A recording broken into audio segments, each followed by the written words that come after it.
Hey friends, before we dive into tonight's story, did you know that nearly 80% of viewers aren't subscribed? If you're enjoying this content, hit that subscribe button. It really helps keep these long stories coming. Also, for even more police horror stories, check out my new channel. The link's in the description and pinned comment. I'd love it if you stop by and subscribe. I'd love to hear from you. What time is it where you are and which city are you listening from tonight? Now, sit back, relax, and let's get into it. It all started 3 nights ago, just south of Fort Lauderdale, on the A1A highway. It was 18 minutes past midnight. As far as I can remember, the date was June 24th, 2025, and the road was covered in water. My windshield wipers were moving quickly, trying to keep up with the heavy rain, but the front glass still looked like a foggy mirror. I was passing through Collins Avenue on a routine call. 2 drunk people seemed to be arguing over a parking spot, nothing unusual. I gave a code 4 before I got there. By the time I finished my report, the rain had slowed to a light drizzle, and traffic had thinned out, so I decided to take the long way. About 100 meters past the last neon lights of Lauderdale by the Sea, I saw something strange. A gray minibus parked on the sand, its headlights off, doors tightly shut. There were no tire tracks in front of it, no footprints in the sand dunes, just there it was. I slowed down and started looking through the rain. There was no license plate. I turned on my blue lights. They reflected off the wet asphalt, illuminating the area in short bursts. The minibus didn't move. I drove up to the minibus, parked my car, put it in park, and grabbed my flashlight and service weapon. As I got out, the rain began to soak my raincoat, each drop hitting the metal of my badge with a soft clink. I aimed the light at the side of the minibus. Under the sliding door, there was a single word written in mud: "Help me." The letters were blurred, probably due to the storm. Half of them had been erased, but they looked like they had been there for a long time, forming a crust. I immediately radioed the station. "Unit 12. I've spotted a suspicious vehicle on A1A. No license plate. Help me," written on the side door. Requesting backup and K9. Over. My voice echoed in my helmet. I waited. 2 minutes later, a crackling voice came through. "Unit 12. Backup will be there in 8 minutes. Roger that. Over." In this weather, 8 minutes felt like an hour. I aimed my flashlight at the sand dunes, waiting for someone to emerge, trapped or hiding. There was nothing. Only the distant rumble of thunder and the lonely, eerie sound of the sea could be heard. I circled the van, leaning in to look through the tinted windows. The glass was fogged inside, but I caught movement. A figure crouched on the floor behind the driver's seat. I tapped the glass with my flashlight's metal end. The figure didn't move. I knocked louder, and finally the head snapped up. A man, mid-30s, dark hair plastered to his forehead by the rain, eyes wide and wild. He mouthed something. Couldn't hear it. I backed away, heart thudding. Before I could raise my radio, the sliding door whooshed open. He lurched out, face streaked with tears and dirt. He clutched something wrapped in a towel, pressed it to his chest. I yelled, "Freeze! Don't move!" My hand hovered over my holster. He staggered toward the dunes as if he didn't hear me, stumbling in and out of vision. I chased him across the wet sand, boots slipping. A clap of thunder rolled overhead as I called, "Stop!" Miami-Dade PD. His pace quickened. Then he dipped into a shallow depression in the dunes. Gone. I reached the spot and shined my light around. No prints in the sand. The ground was churned, but no sign of him. My breath came fast. I turned and saw the towel he'd dropped, draped over a mound of seagrass. I approached slowly, knuckles white around the flashlight. Beneath the towel, bundled tight, was a pair of blood-soaked shoes and a smear of red on sand. Not enough to tell much, but enough to make me swallow hard. I radioed, Unit 12. Suspect entered dunes. Male adult, possibly injured. I've got blood evidence at Dune Delta. Send medics first. 30 seconds later, I heard sirens. Backup coming. I knelt and used a gloved hand to lift the towel's edge farther. What lay beneath was a child's raincoat, bright yellow, caked with mud and something darker. The hood was pulled up, empty. No child, just the coat. Behind me, the cruiser's headlights washed over the scene. I felt the blood drain from my face. I peered toward the dunes, mist swirling like a veil. My radio crackled. Unit 12, approaching at 10 knots. Over. I snapped the towel back. Whoever was out there, man or child, had vanished uphill, into the scrub pines. The rain tapered to a drizzle, and for a moment, the world was eerily calm. I looked down at my boots, now spattered with mud and flecks of crimson. I thought of my daughter at home, sleeping through the storm. I wondered, what would I do if her coat lay in the sand and she was nowhere to be found? I stood, turning slowly to face the dunes. My flashlight beam quivered as I raised it. Then I saw, there, etched in the wet sand, just beyond the tide line, a single handprint, too small for an adult. I swallowed, and that's when I heard it. Laughter. Soft, childlike, echoing off the dunes, just beyond the wavering light. It wasn't angry or frantic, just joyful. A cruel, mocking mirth that sent ice through my veins. I took a step forward, rain seeping into my collar, heartbeat pounding so loud it masked the ocean. The laughter stopped. Silence. Then the wind shifted, carrying a whisper that sounded like my own name. Detective Wade. I froze, half turning my head.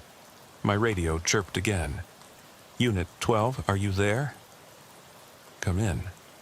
My skin crawled. I raised my voice, trying to sound steady. Yeah, I'm here. I'm fine. I'll secure the scene. But as I spoke, I felt eyes on me. Something watching from the dunes where no one was supposed to be. My gut clenched. And that's where it stands now, suspended between what I can prove and what I can't explain. The laughter, the child's coat, the handprint, none fit into any 6-page report. Backup will be here soon. They'll log the evidence. They'll take photos of the coat and the handprint. They'll ask me the routine questions. What did you see first? Did you chase the suspect? Did you hear anything else? I'll answer. I'll sound calm, professional. But inside, I'm already replaying that laughter. I'm watching that handprint wash away in my mind, and I'm wondering. What the hell just happened out here in the rain? The record light stays on. I don't know if I'll ever stop talking, because if I do, I might never remember the rest. Rain fell in irregular sheets, washing the sand into gritty rivulets that carved winding channels toward the sea. I kept the recorder running, though my fingers trembled on its casing. I pressed it against my palm as I stepped closer to the dune's edge, where the yellow raincoat lay like a severed memory. Behind me, headlights flickered through the mist, backup arriving. But I couldn't tear my gaze away from the dune depression where I'd heard that laughter. I reached the base of the dune and kicked aside a handful of sand. Beneath, I found something slimy and half-buried. A waterproof pager, its screen cracked and dark. It wasn't registered to any number in dispatch, I checked. It had no sticker, nothing. Just scratched letters on its back. EC in hurried scrawl. I tucked it into my pocket, knuckles throbbing. I looked up and saw Officer Ramirez slipping out of his cruiser, raincoat hood shielding his face. He jogged over, flashlight in one hand, radio in the other. "You okay, Wade?" he called softly, voice muffled by the rain. I nodded, not trusting my voice. "Found this," I said, holding out the pager. Cracked screen, no ID. Letters, EC. He frowned. No call logs? That's weird. He tapped the side. Nothing lit up. We'll tag it as evidence. You sure no one else would have dropped it? I shook my head. Van was empty when I got here. No prints besides mine. I pointed uphill. And whoever, man or child, ran into those scrub pines. He shone his beam into the vegetation. Twisted palmettos and scrub oaks formed a low canopy, but nothing beyond the leaves. No footprints, I added. Too many small creatures out here. Night crawlers, raccoons. Nothing would hold a track. But that handprint in the sand, too small to be human adult. Ramirez stepped closer to the dune crest, elbowing aside branches. Then he froze, flashlight beam scanning the ground. Detective, he whispered. I joined him, heart beating against my ribs. On the dune's ridge, half hidden by grasses, was a child's rubber boot. Bright red, with faded cartoon ducks printed along the side. One boot, no pair. It rested on firm ground, not sand, its opening pointing toward the inland scrub. I swallowed. That was where no water reached, I said. High tide line is 50 feet east. This is uphill. I crouched and ran a gloved finger along its sole. No scuffs, no grit. Clean, like someone placed it there deliberately, not kicked off in flight. Ramirez nodded slowly. This is serious. He moved to radio it in, then paused. Wait, do you smell that? He cocked his head, nostrils flaring. I inhaled, but all I caught was rain and salt. Like decay, he said. Sort of. Suddenly, a low hiss came from somewhere downhill, near the broken dune channels. Lustrous sand trickled into darker pools. That hiss was out of place, like air escaping from under wet cloth. I stood and swept my beam down. The dunes glowed pale in the vanishing drizzle. Beneath a draped mound of sea grapevines, I saw movement. A dark shape shifting under branches. Hey, I yelled, come out with your hands up. My voice cracked. The shape paused, then slid sideways into a cluster of trees. I took a step forward, but Ramirez grabbed my arm. Hold, he hissed. We both listened. The hiss repeated, then a sudden rising whimper, childlike, high-pitched, trembling. It echoed in uneven cadences through the palm fronds. I swallowed, blood pounding. You hear it? I asked. Ramirez nodded slowly, flashlight bobbing in his fist. Could be an animal, he said, but I've never heard a raccoon squeal like that. I approached, stepping lightly, chest tight. Branches scratched my jacket as I ducked under. The ground was spongy, marshy, clumps of live oak leaves matted underfoot. Then I saw it. A dark shape huddled behind a palmetto frond, its back turned. It crouched low, knees drawn to chest, head bowed. The yellow hood of the child's raincoat I'd found covered its shoulders, though now it sat empty on the ground beside it. I froze, raising my hand slowly. Hey there, it's okay. Detective Wade, Miami-Dade, PD, we're here to help.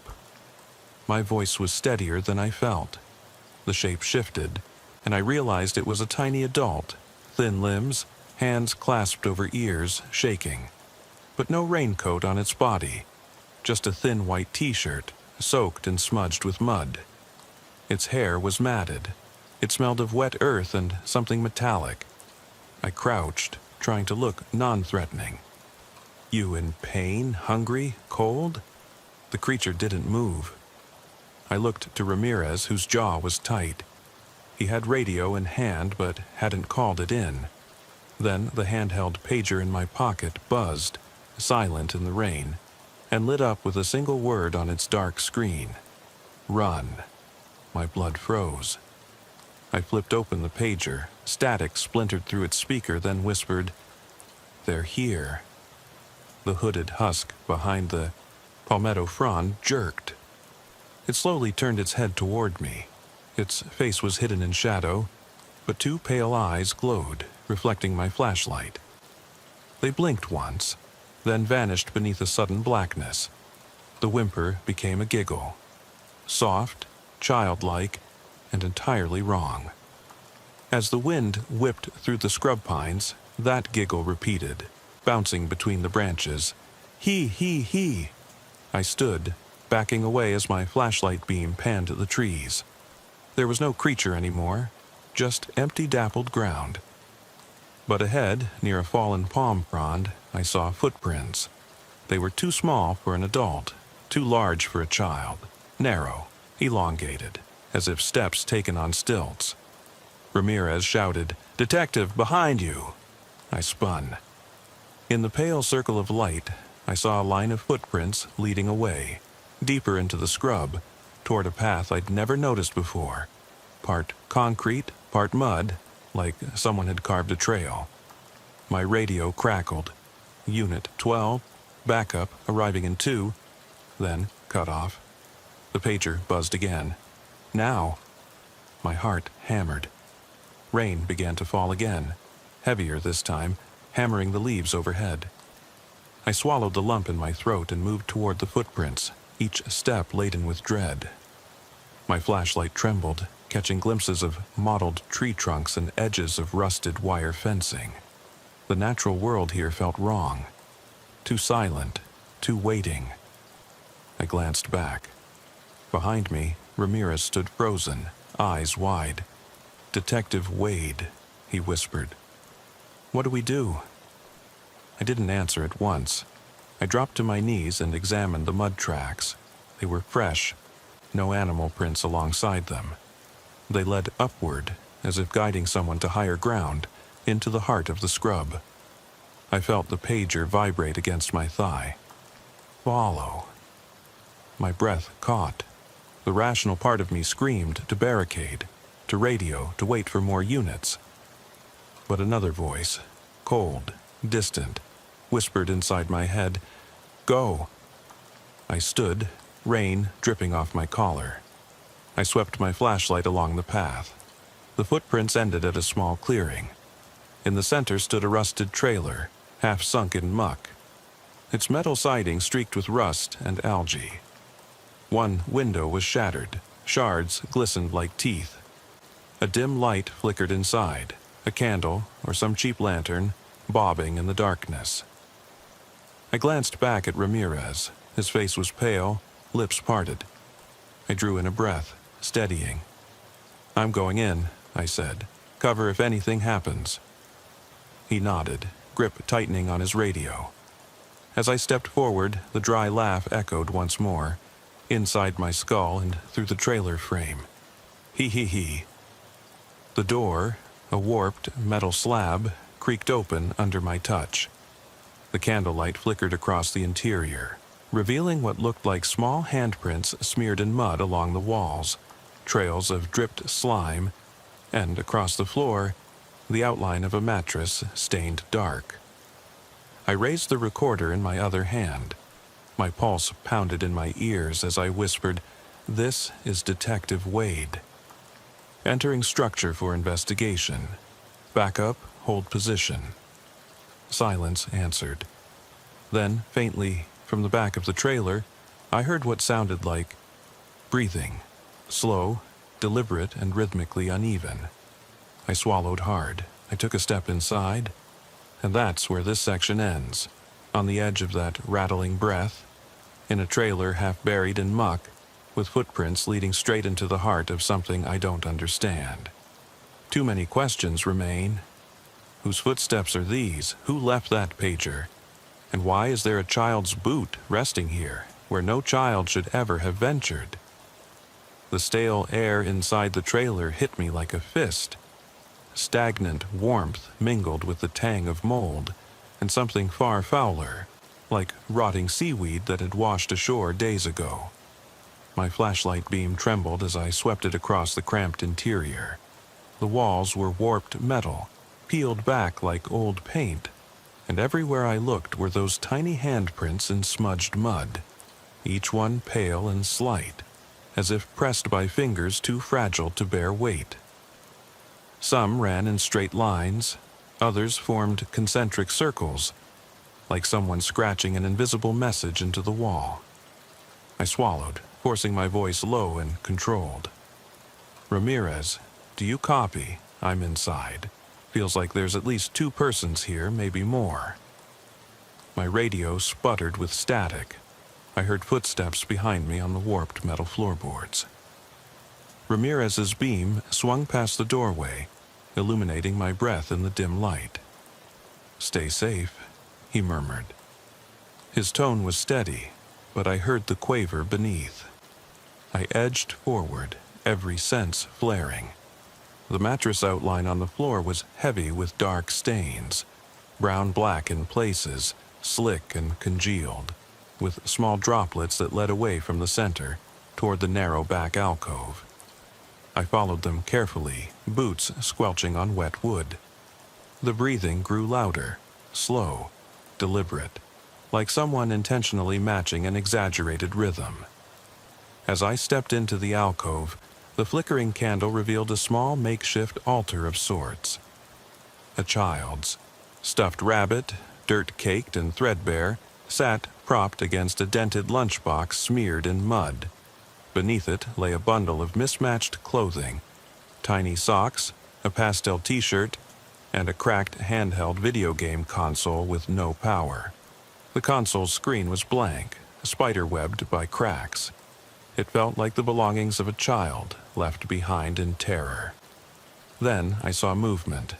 At the far end of the trailer, half hidden behind a tattered curtain hung as a partition, a figure hunched low. Its breathing was the same, uneven and deliberately drawn. The silhouette looked almost childlike in stature but moved with jerking, unnatural motions. I swallowed and raised my flashlight, its beam grazing the curtain's edge. "Detective Wade," I said softly, voice resonant against the metal walls. "I'm here to help. Show yourself." The breathing paused. Silence pressed in. Then, from behind the curtain came a faint whisper, so soft I almost missed it. "Go." It was a child's voice, half choked, barely more than a sigh. I took a cautious step forward. "Who are you? Are you hurt?" My gun hand rested on the holster, ready but reluctant. "Don't," the voice breathed. "They'll hear." My heart pounded as I grasped the curtain's edge and pulled it aside. The figure crouched in the corner, knees drawn up, arms wrapped around a pale shod ankle. Its face was hidden by tangled hair, but 2 eyes reflected the candlelight, empty, black wells that seemed to drink in the light. The body shuddered, not with cold, but with anticipation. "Hey!" I knelt, extending a gloved hand. The thing tilted its head, gaze snapping to mine. I noticed then that its limbs were oddly elongated, arms too long for its torso, fingers curling like spider legs. A low click came from its throat. My pulse hammered. "Ramirez," I whispered over the radio, "I need you in here.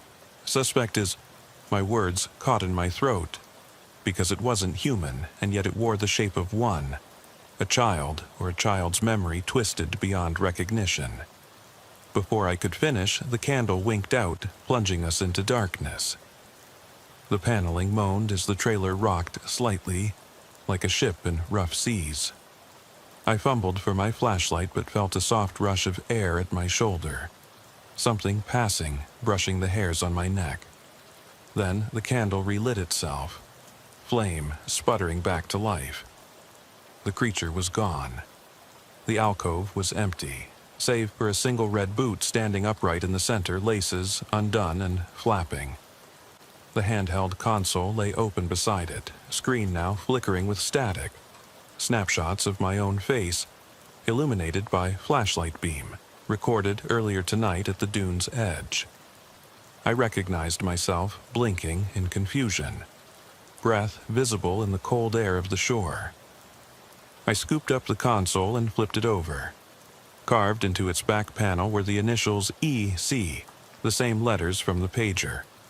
My chest tightened. EC. Whoever, or whatever, this was, had been following me, recording me, leading me here. My radio burst alive. Unit 12, status? Ramirez's voice was urgent. I held up the console toward the curtain. I've got the video, but suspects vanished. Trailer's empty. On my way, he said. I pocketed the console and stepped back, senses screaming. The wind picked up, rattling the trailer's rotted panels. Beneath my boots, the floorboards groaned as if protesting. I approached the doorway, flashlight sweeping. The muddy footprints led right up to the trailer's threshold, then stopped abruptly. No prints outside. I paused, pressing my free hand against the cool metal wall. The rain hammered outside. The trailer's interior was now eerily still, save for my ragged breathing. I glanced at the small altar, rabbit, lunchbox, clothing. It all seemed staged like a shrine. But to what? A lost child? A spirit? A horrifying reverie? My radio crackled again. Detective, we got K9 on site. ETA 30 seconds. Footsteps thundered outside. I exhaled, every nerve taut. The cassette recorder on my desk outside would catch every detail. The handprint, the laughter, the giggle, the shifting shadow, the runaway boot, the creature's empty gaze. But tape couldn't prove what happened here. It would log the inconceivable. I took one last look at the alcove, then turned and headed for the door. As I reached it, I heard it again, the low, deliberate breathing just behind me. I spun, flashlight stabbing across the darkness. Nothing but the dingy interior, the shrine of toys, the empty air. I stepped out onto the threshold and shut the door. It squealed on rusted hinges. Ramirez's boot thumped into the trailer. He flicked on his light, face pale in relief and shock. What the hell happened in here? I shut off my torch and stared down the corridor that we'd just traversed, now empty, now silent. I pressed my palm to the cool metal beside the door, feeling the tremor in my fingers. I don't know, I said, voice hushed. But it's counting on us to find out. And with that, we climbed back into the rain, into the dark night, leaving the trailer behind, but aware that the echoes of what we'd seen would follow us forever. Rain had turned to a steady drizzle by the time we made it back to my cruiser, the beam of my flashlight cutting through the pale mist. Officer Ramirez sat in the driver's seat, radio at his side, eyes fixed on the darkened trailer. I climbed in beside him, leaving the recorder running on the passenger seat, its light blinking steadily. "Video console," I said, handing it to him. He blinked at the crackled screen, silent images of my face flickering in and out of focus. "EC carved it," I added. "Initials from the pager." He tapped the glass, frowned. "What does that stand for? Some code name?" I shook my head, pulling my uniform jacket tighter against the damp. "No idea, but it feels personal." He took a breath, then keyed the mic. "Dispatch, this is Unit 12. Trailer search complete. Recommend hazmat on site. Possible biohazard. We've got unidentifiable stains, strange handprints, and a possible non-human subject that fled interior. Over. Static, finally. Copy Unit 12. Hazmat and additional units en route. Hold position. Over." I cut off the radio. Ramirez budged in his seat, then slid the console onto the dash. "So, where do we go from here?" I stared out through the windshield, watching the trailer's dim light fade behind the curtain of rain. "Back to the station," I said. "We process evidence, run the console through tech, see what those initials match in DC records, and we file the mud footprints as evidence. Someone, or something, led us here." He closed his eyes for a moment, then looked at me. "You're really going to review all that tape?" "I have to," I replied quietly. "I need to know who, or what, was filming me before I even knew I was on their radar. He started the engine. The heater kicked on, blowing warm air across the windshield. I could smell coffee from my thermos, strong and bitter, a small comfort. Station lights were harsh on my face when we finally pulled in. Back inside the evidence locker, I wiped the recorder clean of stains, slipped on latex gloves, and set it on the counter. Ramirez brought in the red boot, bagged, the yellow raincoat, bagged, the cracked pager, bagged, and the console, which he locked in a separate case. Each item received a tag. Evidence number 12, A, yellow raincoat. Number 12, B, red child's boot. Number 12, C, cracked pager, initials EC. Number 12D, handheld console. Every label felt inadequate, nothing capturing the dread I'd felt inside that trailer. With the locker secured, we retired to the briefing room. Ramirez closed the door, flicked on the overhead light. The table was littered with photographs. The dune's muddy handprint. Images of the raincoat, the boot, the altar in the trailer. I spread them out, fingertips grazing the glossy surfaces. "Take a look," I said, pointing to the first photo. A single handprint, half erased by footprints and wind. Too small for adult, too big for a toddler. Ramirez leaned in. "Reminds me of those urban legends, amphibious child creatures in the Everglades." He shrugged. "But no one takes those seriously." I felt a surge of frustration. They should. I clicked another photo, the altar, rabbit, lunchbox, child's clothing. A shrine built around absence. If someone made this, they wanted us to find it. He looked up. "A warning?" "A message," I said. "But what?" We sifted through the images, each more unsettling. The slimy pager with mud smeared over the keys. The console's broken screen etched with my trembling reflection. Then, off to the side, a printout from dispatch. You can see my log of the call. Exact GPS coordinates, timeline, but no mention of footprints or that van on the sand. Whoever logged me in must have scrubbed those details. I tapped the printout. "Notice anything?" Ramirez studied it. "They left out that van had no plates and no driver." I exhaled. "They're covering tracks inside the department." He nodded, concern in his eyes. "So, you think someone in PD is involved?" Before I could answer, my phone buzzed. Encrypted alert from tech. "Console data ready for preliminary review." I clicked into the secure folder. The file was corrupted at the beginning, but I managed to open the last few seconds. There I was, breathing hard, flashlight beam bouncing off the dune grass. Then the image cut to black, followed by the trailer's interior.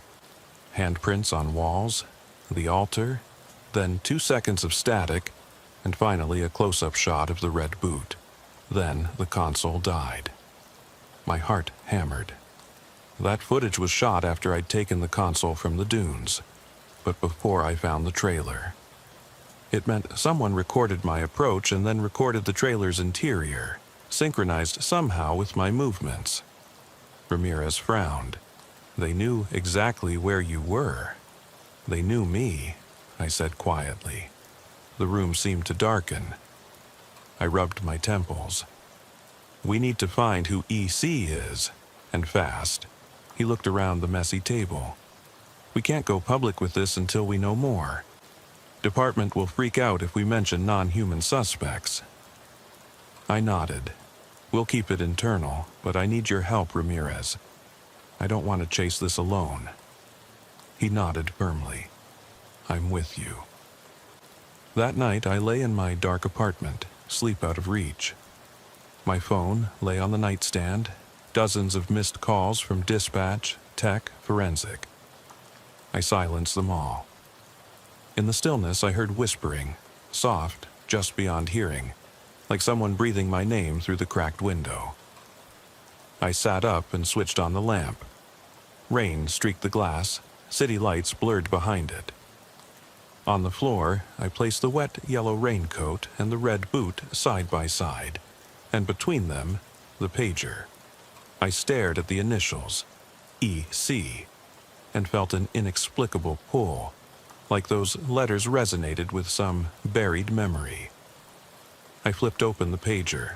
The screen flickered with static, then went blank. No messages stored.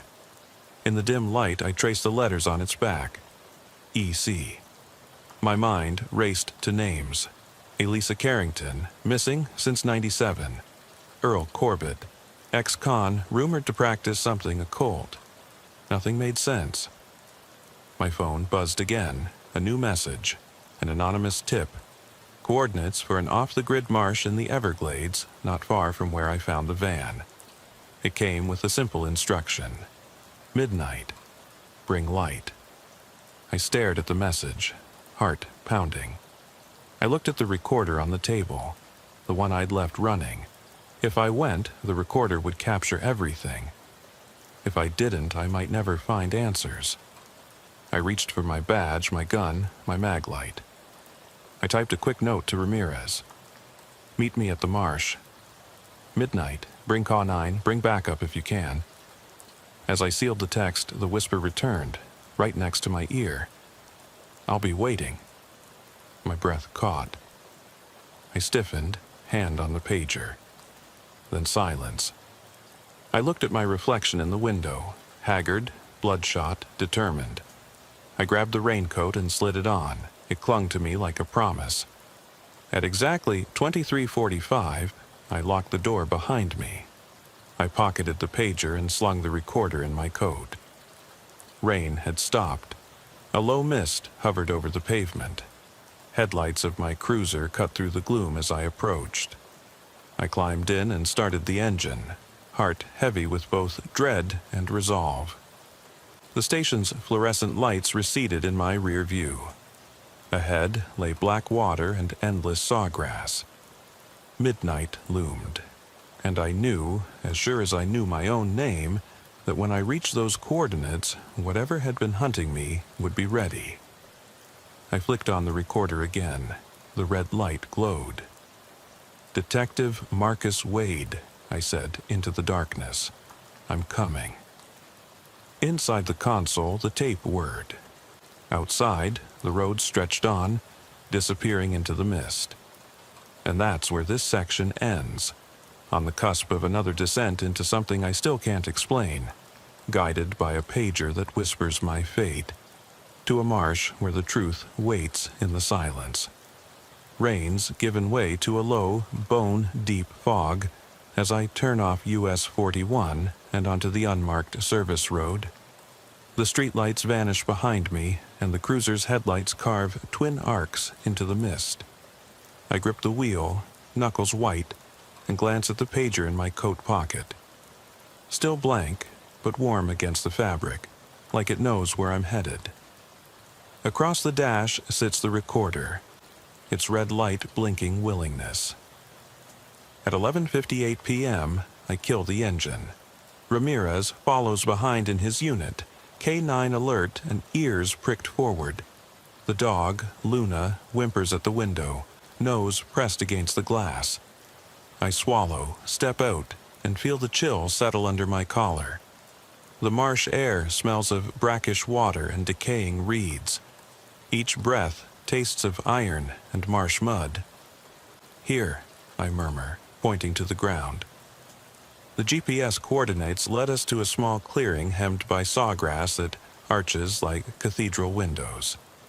The ground is soggy. I sink ankle-deep into muck, boots coated in slick clay. Ramirez drops a treat by Luna's paws. She sniffs at the perimeter. Pager, I say, handing it to him. He flicks it open. Screen stays dark. No signal? I shake my head. Nothing since last tip. I pat my chest where the recorder sits. Keep eyes peeled. I want audio, not just visuals, of anything that moves. He nods, radio clipped to his shoulder. We'll keep you covered. I step forward into the grass, Luna on a tight leash. The ground slopes downward toward a shallow canal lined with cypress stumps. Radio crackles with distant static. I switch it off. Don't want a stray transmission mixing with what we might record here. The reed canopy muffles sound. It's too quiet. No frogs, no owls, only my breath and Luna's panting. Then, a soft gurgle of water. I shine my mag light along the canal. A shape floats, half submerged, tangled in roots. I approach cautiously, flashlight beam dancing across kelp and fallen leaves. It's a yellow raincoat, the same one from A1A, wrapped around something heavy. I kneel and peel it. Back. Underneath, a child's life jacket, muddy and torn, straps frayed. I feel bile rise. The jacket clasp is broken, its buckle hanging loose. No body, only soaked fabric and a faint pulse of dripping water. I snap a photo with my phone. Ramirez steps in and shines his light.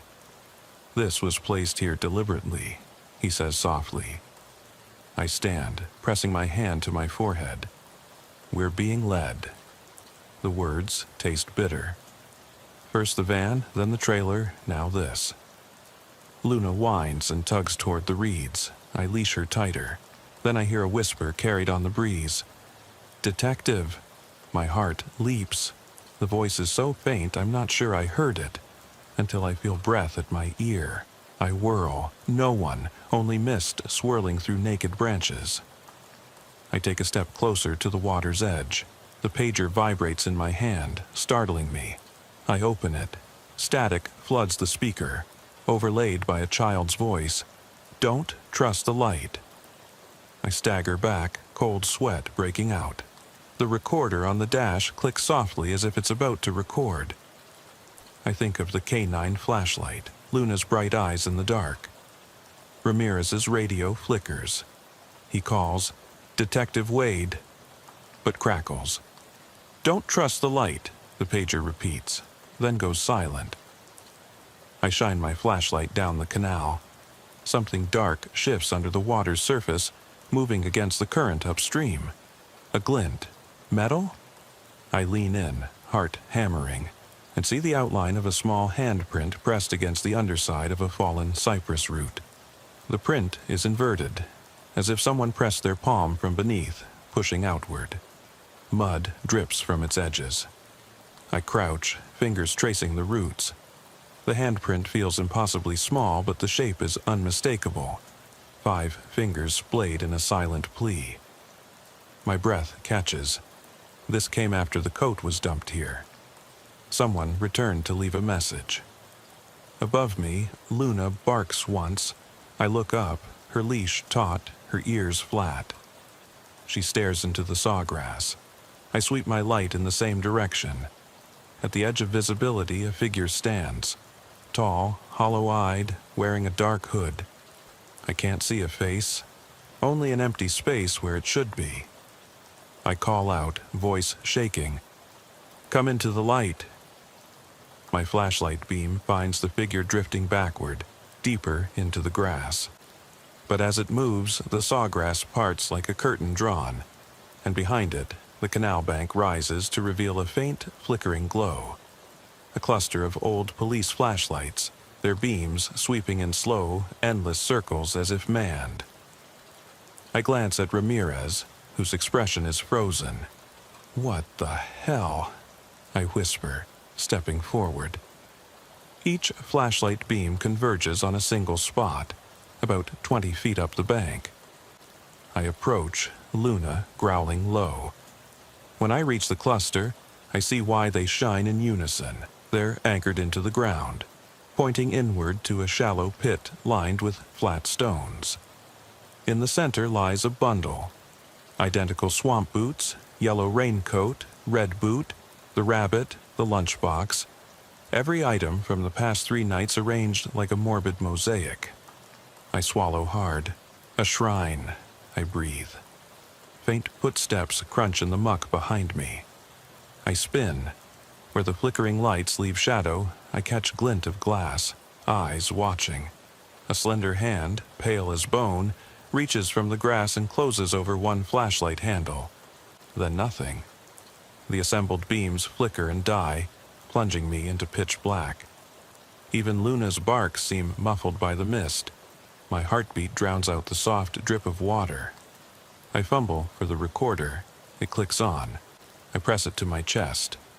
From the darkness, a child's voice, close enough to feel on my skin, whispers, "Your turn."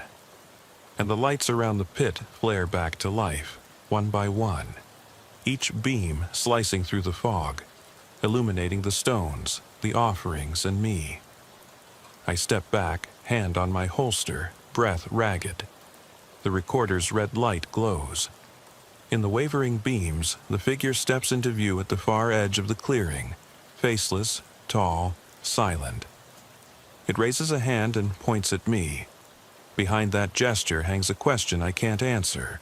Why am I the final piece? Rain's glow swallowed the clearing in shifting beams as I stood frozen, the recorder against my chest humming with every breath. The towering figure at the edge of the pit, faceless, featureless, its long coat merging with the mist, pressed its finger toward me, a silent summons.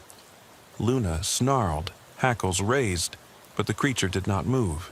It simply waited as the dozen flashlights blinked around us like predatory eyes. My gut twisted. Every instinct screamed to run, to dive into the murk and vanish. But the tape in my recorder was still rolling. This was the proof, if I survived, to reveal the impossible. I forced myself forward, boots sinking in slick clay, each step echoing in the hush of the swamp. Ramirez's light wavered behind me. He'd stayed at the marsh's edge, pulling Luna back just out of the glare. I risked a glance over my shoulder. His face was ashen, eyes wide with dread. He raised a hand in caution. I turned back, focusing on the silent sentinel. The stones at my feet, once a random pit, now felt like an altar of accusation, rings carved into the clay leading to this moment. I swallowed, raising my voice so the recorder would capture every tremor. "I'm here. The figure raised an arm, slender and glistening in the torchlight. Its hand, the same thin, spidery fingers I'd glimpsed in the trailer, pointed at the pit. My gaze followed to the center. Something moved beneath the mist. A form wrapped in yellow. A shape too small to be a grown man, but too deliberate. Alive. I stepped closer, heart hammering. Each light around the pit converged, illuminating a bundle of cloth. Drawing in a shaky breath, I knelt at the edge and brushed away a layer of wet sawgrass. Beneath lay me, a pale copy of my face, eyes closed, features slack, skin ashen and wrong. It wore my uniform, identical badge gleaming in the half-darkness. Its chest rose and fell in a shallow, mechanical rhythm, like a doll barely breathing. A cold dread coiled in my gut. I jerked back, nearly toppling into the pit. The figure uncurled its arm, palm up, revealing 4 more tiny handprints pressed into its flesh, mud-streaked and ghostly white. I'd seen those marks before, at the dunes, on the trailer walls, on the roots. I knew what they meant. I was being claimed, cataloged, reproduced. A soft whimper came from the bundle in my lap. I looked down. There, beneath the collar of the uniform copy, was a red boot. One of the boots I'd found scattered like breadcrumbs on this hunt. The replica wore only one. The other lay still, alone by the trench's rim. Beside it, the child's raincoat peeked out over the mannequin's shoulders, hood pulled up. A fragile rabbit stuffed toy rested in its outstretched hand. I scrambled back, heart racing. The recorder slipped in my coat pocket. My hand closed around it. I shouted to Ramirez, "Cover me! Bring the K9 in!" But only static answered. The flashlights synchronized, cut out in a sudden blackout. Darkness pressed in like a living thing. Luna barked once far behind me. echoing through the reeds. Then a single beam snapped back on, directed at me, hole punched through the black. I shielded my eyes. When I dared to look again, the figure had moved closer, only a few feet away. I could see its outline, head cocked slightly as if curious. It made no sound, but I felt its gaze pry into my bones. The pager in my pocket buzzed violently. My hand shot to it. The screen lit with a single word: now. Beneath that, in red smear font, another message: join us. My pulse thundered. Had the pager guided me here? Was it their tool? I pressed it shut, heart slamming. The recorder clicked on, fate accepting its final charge. Then the figure raised its free hand and beckoned. A delicate movement, unnatural in its deliberation. I froze. Go forward or run. The mist curled around its ankles, wrapping it in a silken cloak of night. I took a step back, felt the recorder slip out of my hand.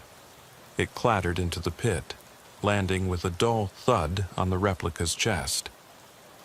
The bead of candlelight, or was it from some hidden lantern, flickered, and in its glow the mannequin's eyelids fluttered, revealing a pair of lifeless glass eyes staring blankly at me. The figure tilted its head, and for a moment I thought it would speak. Instead, it turned slowly, gliding toward the trench's far lip. I jumped back as a chorus of soft giggles erupted from the darkness around us. A crowd of unseen children, their voices echoing in chorus. Something rustled behind the figure, a swarm of shapes in the fog moving closer. One by one, tiny silhouettes emerged. They stood at the trench's edge, pale forms too slender, too long-limbed, each wearing the same yellow raincoat and red boots, each clutching a battered toy.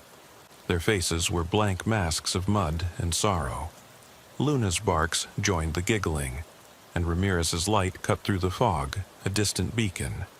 But he made no move to cross the clearing. He'd stopped at the marsh's rim, eyes fixed. I swallowed, realizing the truth. I had led them here. Each clue, each step, each item of evidence had been part of a summons. They had drawn me into their cathedral of wet stone, into the heart of the swamp where lost children lingered. I turned to run, but the ground shifted underfoot, an unseen hand, silt sliding into mud. My boot sank. I pitched forward, arms flailing. I landed at the trench's edge, face inches from the mannequin's. Its glass eyes opened fully, pupils dilating, and it reached a crooked finger toward me. Luna's snarls crescendoed. Ramirez shouted something I couldn't hear. The circle of childlike forms advanced, silent except for the drip of water off boots. The torchlight died entirely. No beams, no moon, only suffocating black. In that abyss, I felt a breath against my neck, cold, dry. A whisper in my ear, softer than fog. Stay forever. I twisted to escape, but hands, pale, insubstantial, snaked around my wrists. The children closed in, their breaths cold as grave air. I felt their grip, gentle yet unrelenting, pulling me toward the pit. My vision narrowed to the red boot at the mannequin's side, to the recorder's blinking light inches from my face. Then the tape snapped. Breakfast was cold by the time I staggered back into the station, mud-slick boots leaving prints down the corridor. The hazmat team had arrived, biohazard suits, metal detectors, more flashlights, yet none dared follow me past the evidence locker's threshold. Even they paused at the edge of the video console's yellow crime scene tape. Do not cross. Ramirez met me at the locker door, uniform stained with muck, eyes hollow. He nodded toward my recorder, still pinned to the corkboard above the benches. Its red light blinked steadily, as if impatient to finish its story. I peeled back the plastic coating, silenced the tape, and pressed stop. The whir of the mechanism faded. replaced by the faint hum of the station's fluorescent bulbs. We stood in silence for a long moment, staring at the evidence laid out on the table. The yellow raincoat, faded and dripping. The single red boot, scuffed and warped. The cracked pager, its screen blank once more, and the handheld console packed away in its secure case. Around us, the station carried on, phones ringing, officers walking past, but the world we knew had ended in that swamp. Ramirez cleared his throat. "So, what now?" His voice cracked, betraying exhaustion. I slid the recorder into my jacket pocket. "We filed the report," I said quietly. "The van on A1A with no plates, the severed hand in the front seat. The trailer search. Nothing found except the altar. The marathon of clues leading to the Marsh Shrine." I paused, swallowing. We turn over every piece of evidence to the cold case unit. We keep the media at bay. And we wait. He shifted, glancing at the raincoat. "But what about them?" I sighed, sliding the raincoat into an evidence bag. "Cataloged as unknown subject. We'll label the trailer as a suspicious structure. The items, unclaimed personal property. The handprint, no match. We call it a prank or cult activity gone too far. We write it all off." He shook his head. "That's not what happened." I pressed my lips together. "I know." Then I opened the locker door and dropped in the pager. "We bury it." By noon, the station's focus had shifted back to routine.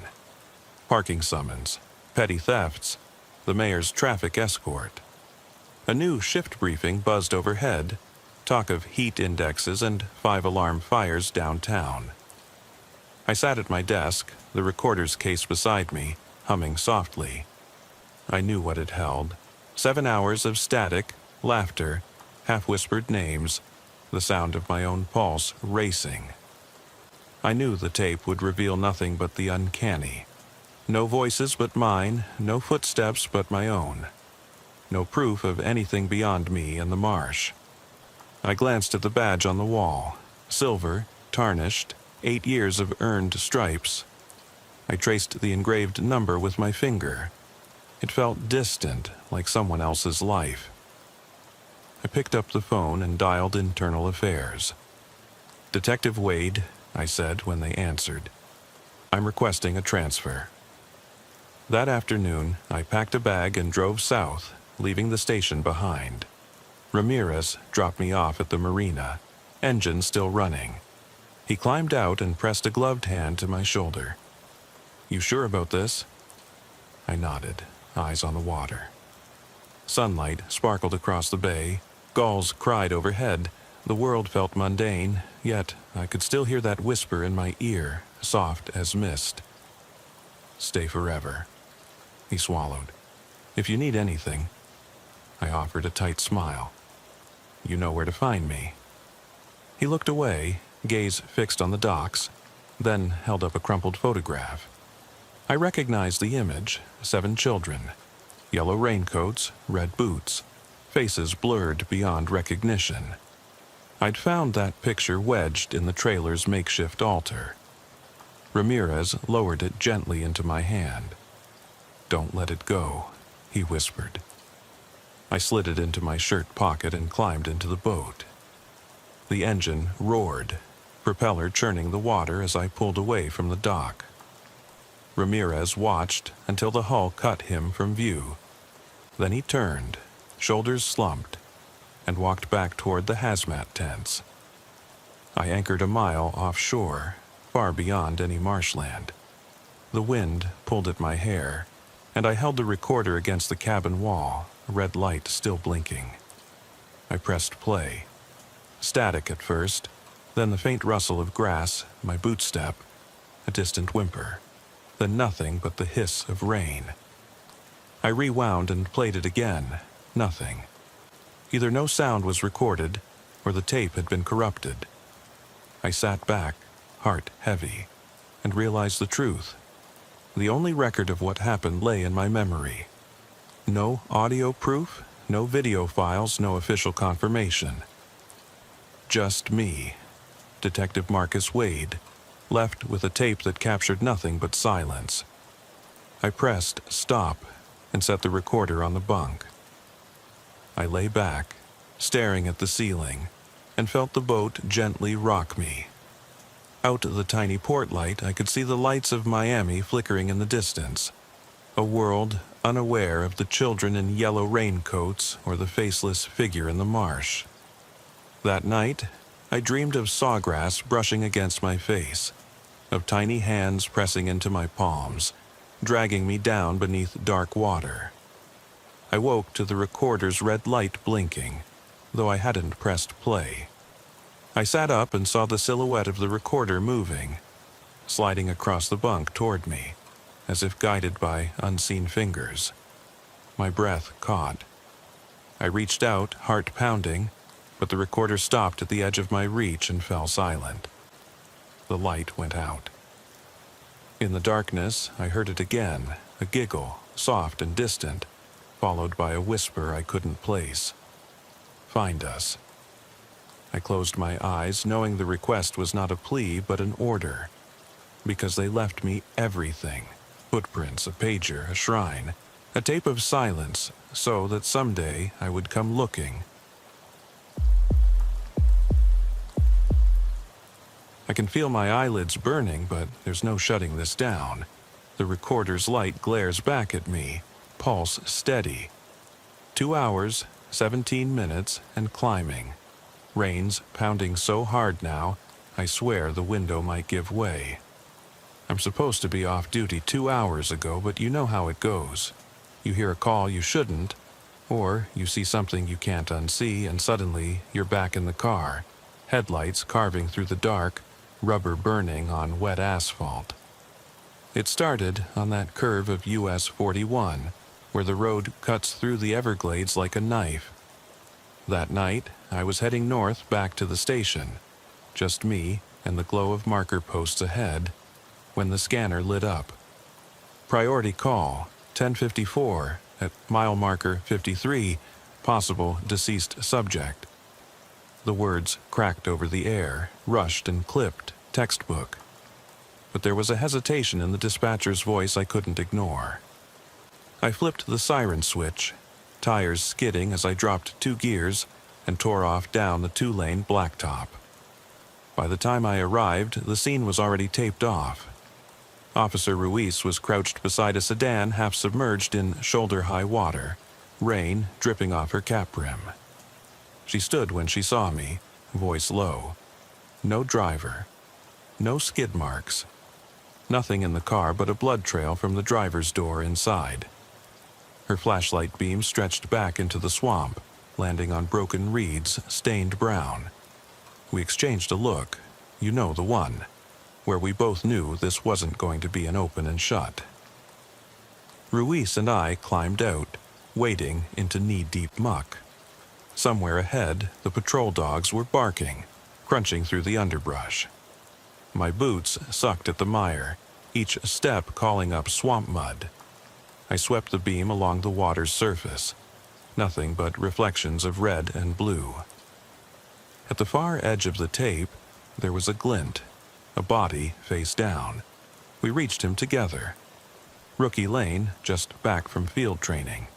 His uniform soaked, chest pressed into the mud as if the earth itself was holding him down. No radio on his belt, no weapon. Just that single half-moon dent in his forehead. I knelt and checked for a pulse before I realized it was futile. The rain came down harder, washing his face away before I could even see his eyes. I stood, stomach twisting, and heard the faint crack of a branch behind us. I spun, heart drumming, but there was nobody, just drifting spray on the low-hanging cypress boughs. I could still smell the metal tang of blood and diesel leaking from the cruiser. No footprints other than our own. Nothing to connect this to anything except the black water that had claimed him. They ruled it homicide, but nobody had a motive. No gang tags, no missing persons report matching the vehicle. Nothing. I went home that morning smelling like decay, Showered twice, still woke up tasting swamp mud. I tried to shove it down, bills, reports, sleep study referrals, trustee assignments, but Lane's face kept coming back. How old was he? 23? 24? Fresh as they come. I'd been doing this 20 years, thought I had seen it all, but that, finding a fellow officer in the swamp, felt wrong in ways nightmares can't prepare you for. 3 nights later, Miami Edgewater. A domestic dispute call that went dead silent. I arrived at the high-rise, rain-slick sidewalk underfoot, neon signs dancing on the wet pavement. The door to 16B was cracked, hallway carpet soaked. I remember thinking how strange it was to see family portraits on the wall rails. Smiling kids, Christmas mornings, faded like old postcards. Then I heard it. Static from the hallway phone jiggling in its cradle. Dial tone, no dialed number, just the hum. Inside the apartment, furniture overturned, glass glittering like oil slicks across the tile floor. Blood drips from the ceiling above the kitchen sink. I drew my sidearm, moved in, checking corners like second nature. At the bathroom door, Ruiz's voice crackled. Bravo unit requesting entry. Code 4 if clear. I wrenched the door, and there he was, a man kneeling in a blood-filled tub, his head bowed, back slick with crimson. He didn't look up. The water lapped at the sides, carrying hair and skin flecks. I called his name, no response. I yanked him out, but it was too late. He was gone hours before. The coroner later told us the victim upstairs had been dead at least 8 hours. No sign of forced entry, no note, just a locked door and contractions of panic. That call still echoes when I'm halfway to sleep. Water dripping, drowning, the silent confession of a man who'd let himself die rather than let anyone find him. Then there was Highway 27 at Sebring, a midnight gas station run. No storm that night, just the steel-cold wind rattling the sign for Clyde's 24/7. I pulled in for coffee, saw an empty cruiser idling by the pumps. Keys in the ignition, engine warm. The door was locked. I ran around it, gun out, flashlight sweeping inside. No one there. But on the floorboard lay a child's toy, a small plastic duck, its squeaker punctured, stained with dead insect shells. Station video was offline. No camera, no footage. The toy squeaked when I squeezed it. An ominous bleat in the still air. My reflection in the window looked back at me, pale. I left my own gloves stuck to the dash, unable to process leaving Lane's, and now this broken plaything as evidence. I logged the scene, stared at the duck until my vision blurred. That squeak haunted me all the way home, even though the duck stayed behind, little and discarded. Every one of these scenes feels unconnected, except in the emptiness they leave, and I can't make sense of them. So tonight I'm talking through it. No annotations, no official recitations, just the memory of static whispers on a tape, frog calls in the dark, a deputy whose eyes were still open when we found him, and the weight of rain-soaked nights. The siren's voice came closer, wailing through the rain like a lost thing. Yet, when I flicked on my overhead light, it was a civilian sedan parked behind me. No badges, no bars, just the dull sheen of wet paint. I killed the siren, eased out of the driver's seat, and squinted into the downpour.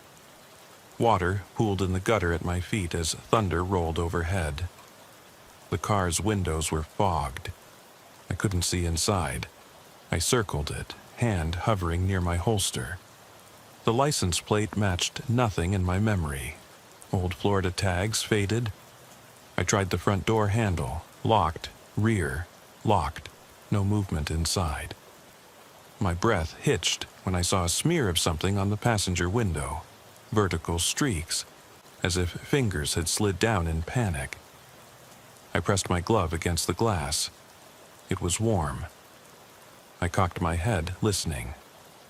Nothing but rain and the distant hiss of traffic. I went back to my cruiser and called it in. "Dispatch, this is Hale. I've got a suspicious vehicle, old tags, passenger side windows smeared. No occupants visible. Could be nothing, but I want K9 and backup. 1097 until they get here." The crackle came back. "Copy that, Hale.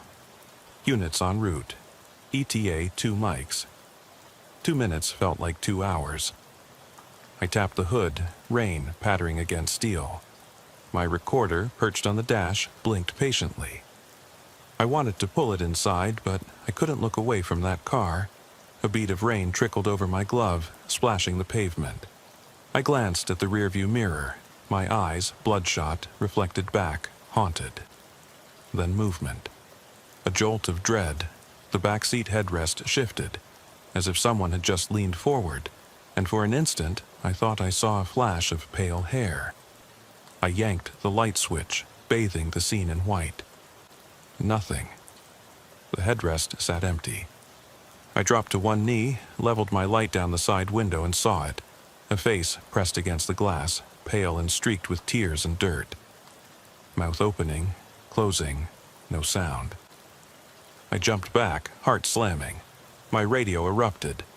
"Unit at 53, can you confirm activity?"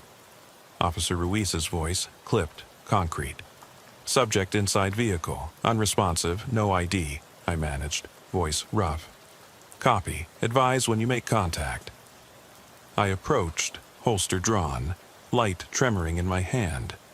Every instinct screamed to keep distance, to wait for backup, but I couldn't step away. I had to know who it was. At the driver's side window, I dropped to one knee again, peered in. No keys, no blood, but the smell, damp hair, unwashed, faintly chemical, filled my nostrils. I tapped. The face vanished. Only my reflection remained, mouth open, teeth clenched. I rose and circled toward the back door, flashlight cutting a path through the night. Each step sank into a puddle, sending ripples outward. The tinny echo of my boots sounded uncomfortably loud. I set my cheek against the glass and whispered, "Hey, are you okay?" Nothing. Instinct told me to punch the lock, reach in, drag them out. But I hesitated, some primal caution, mind screaming that if I broke this open, I might release something that didn't belong on this earth. But it was a person. At least that's what my gut said. I rose, drew a breath, and raised my shoulder. Impact jarred my chest, pain blossoming, but the lock stayed intact. I stepped back, evaluating, breathing through the ache. A voice behind me, low, familiar. "Need a hand, detective?" I spun. Ruiz stood under my cruiser's spotlight, eyes sharp. "We're cleared to breach." I nodded, baring my teeth against the rain. She produced a Slim Jim from her coat. 11 years on the force taught her every trick. In 2 quick moves, the door squealed open. Rain flooded in, carrying with it the chill of swamp water. I kicked inside, flashlight sweeping. Empty, no seat.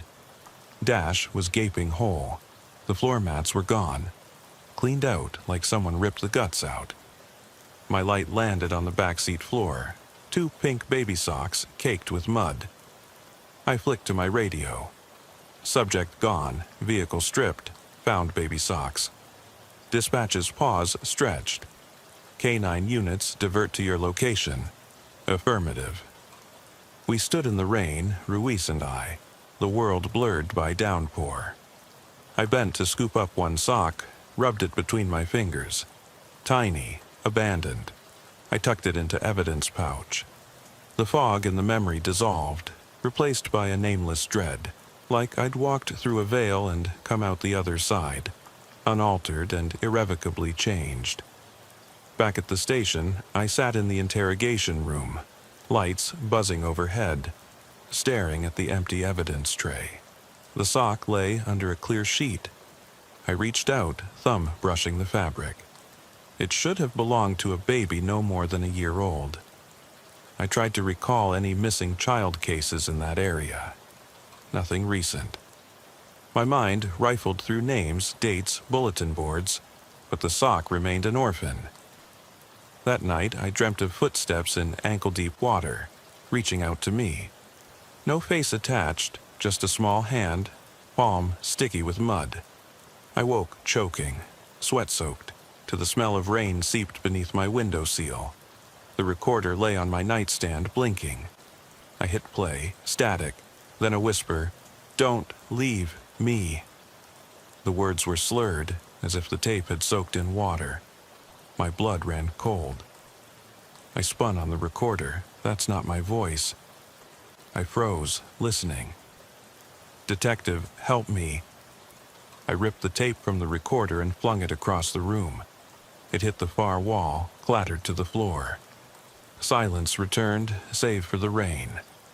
I sat in the dark for what felt like hours, mind pacing through possibilities. Broken wiring, misaligned heads, ghost in the machine. But none of it mattered. The voice was unmistakable. Now, here I am, at my desk. The sock tucked in my coat pocket. I'm shaking, trying to piece together a case that's got so many loose ends I could hang myself with them. A fellow officer in the brush.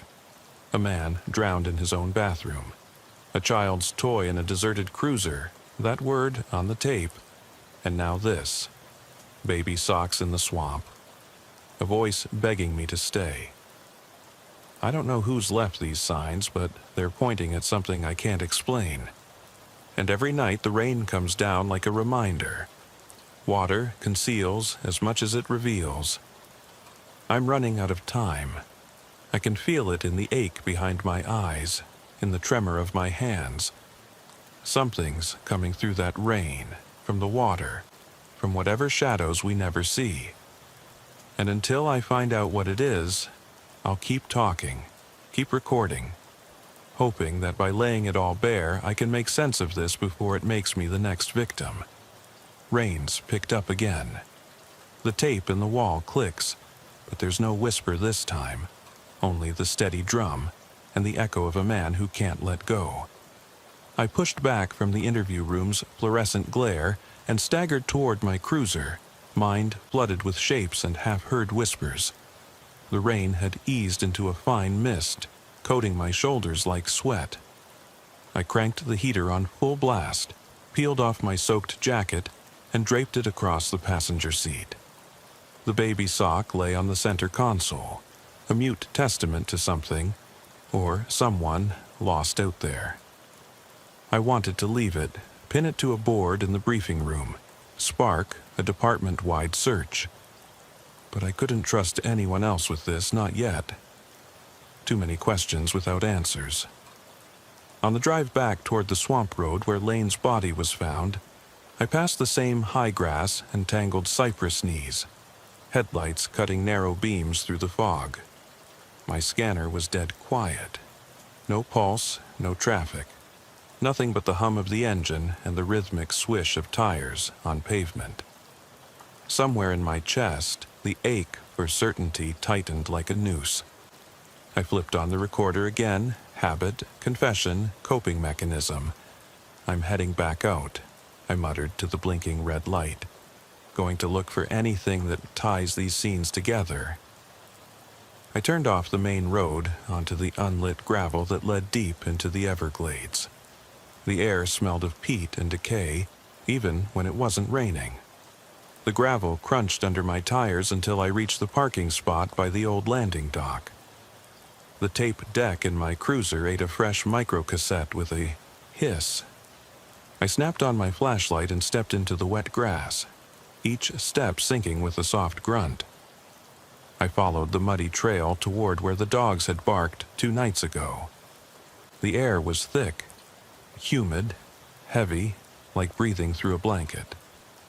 I paused at the spot where Lane's cruiser had slid into the water. The mud there was churned and slick, faint tire ruts disappearing into the dark. I ran my glove over the ground.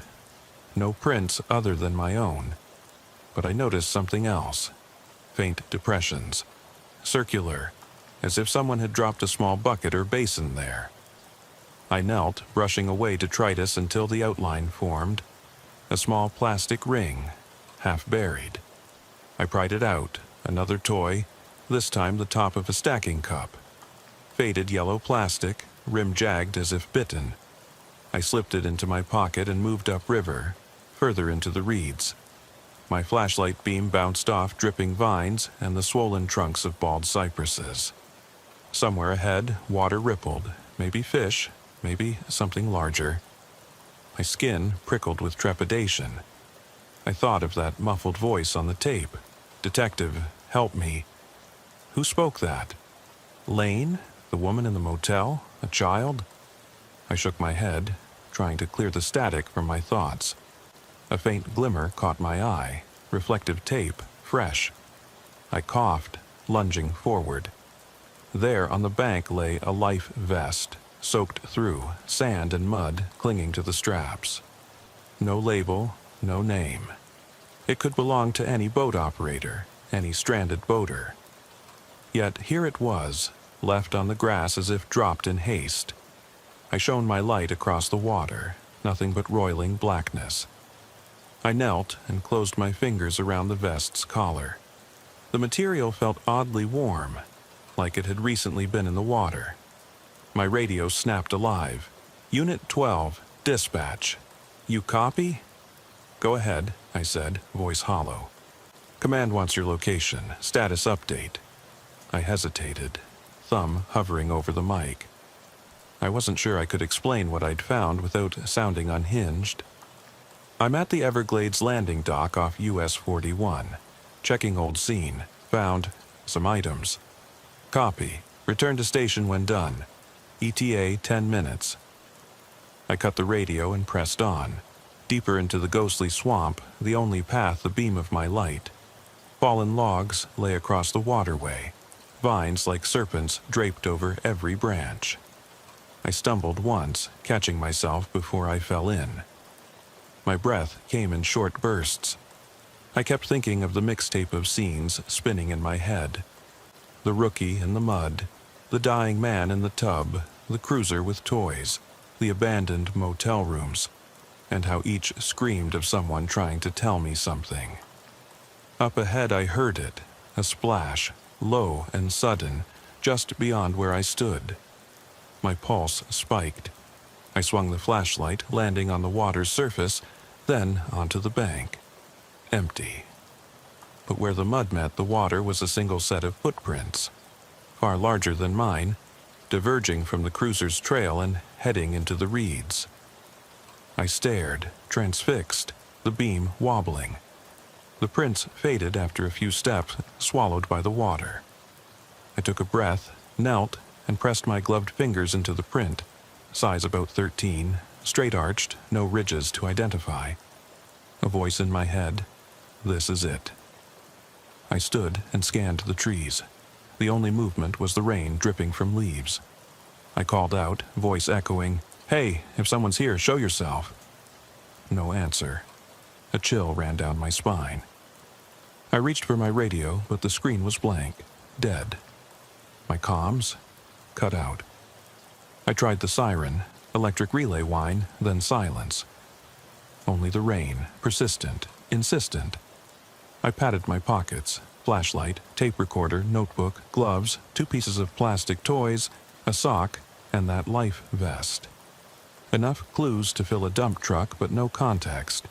I shifted, and my boot hit something solid. I knelt, shining light on the object. A small, embossed tin box, its lid ajar. I pried it open. Inside, wrapped in stained fabric, were 4 Polaroid photos. My heart pounded as I pulled them out one by one.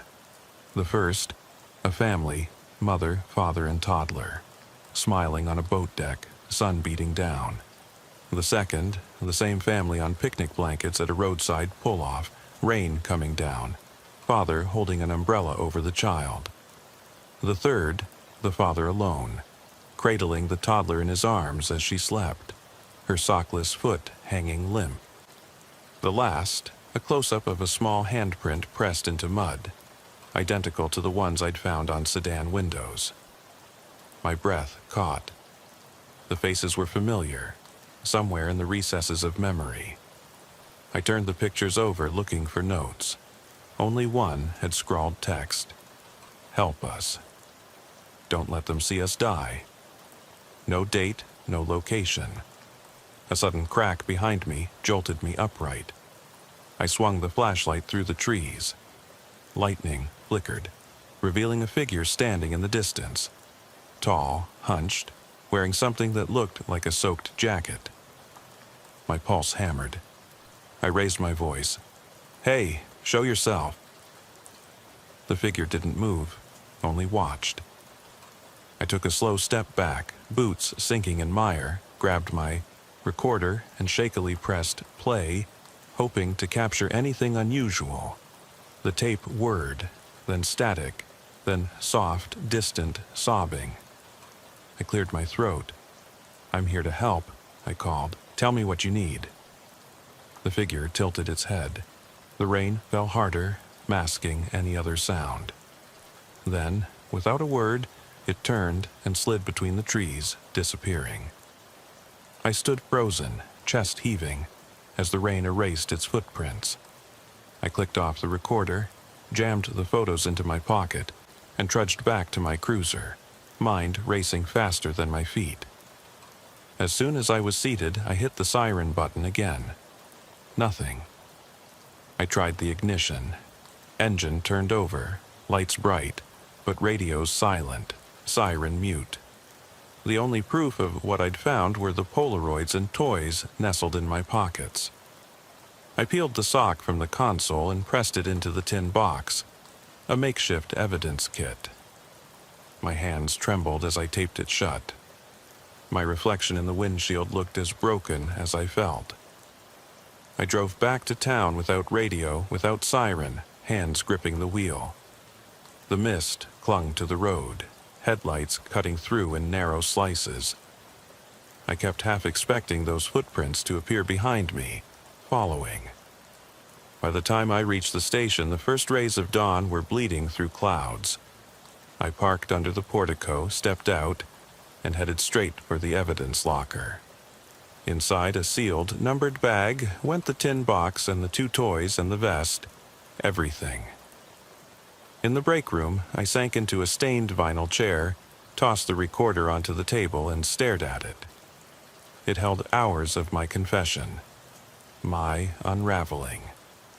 I thought of Lane's face in the mud, of that man in the tub, of the cruiser and the motel, and now this scavenger hunt of fragments that led me through the swamp. I pressed record again. My voice came out quiet, cracked but clear. "This is Section 3.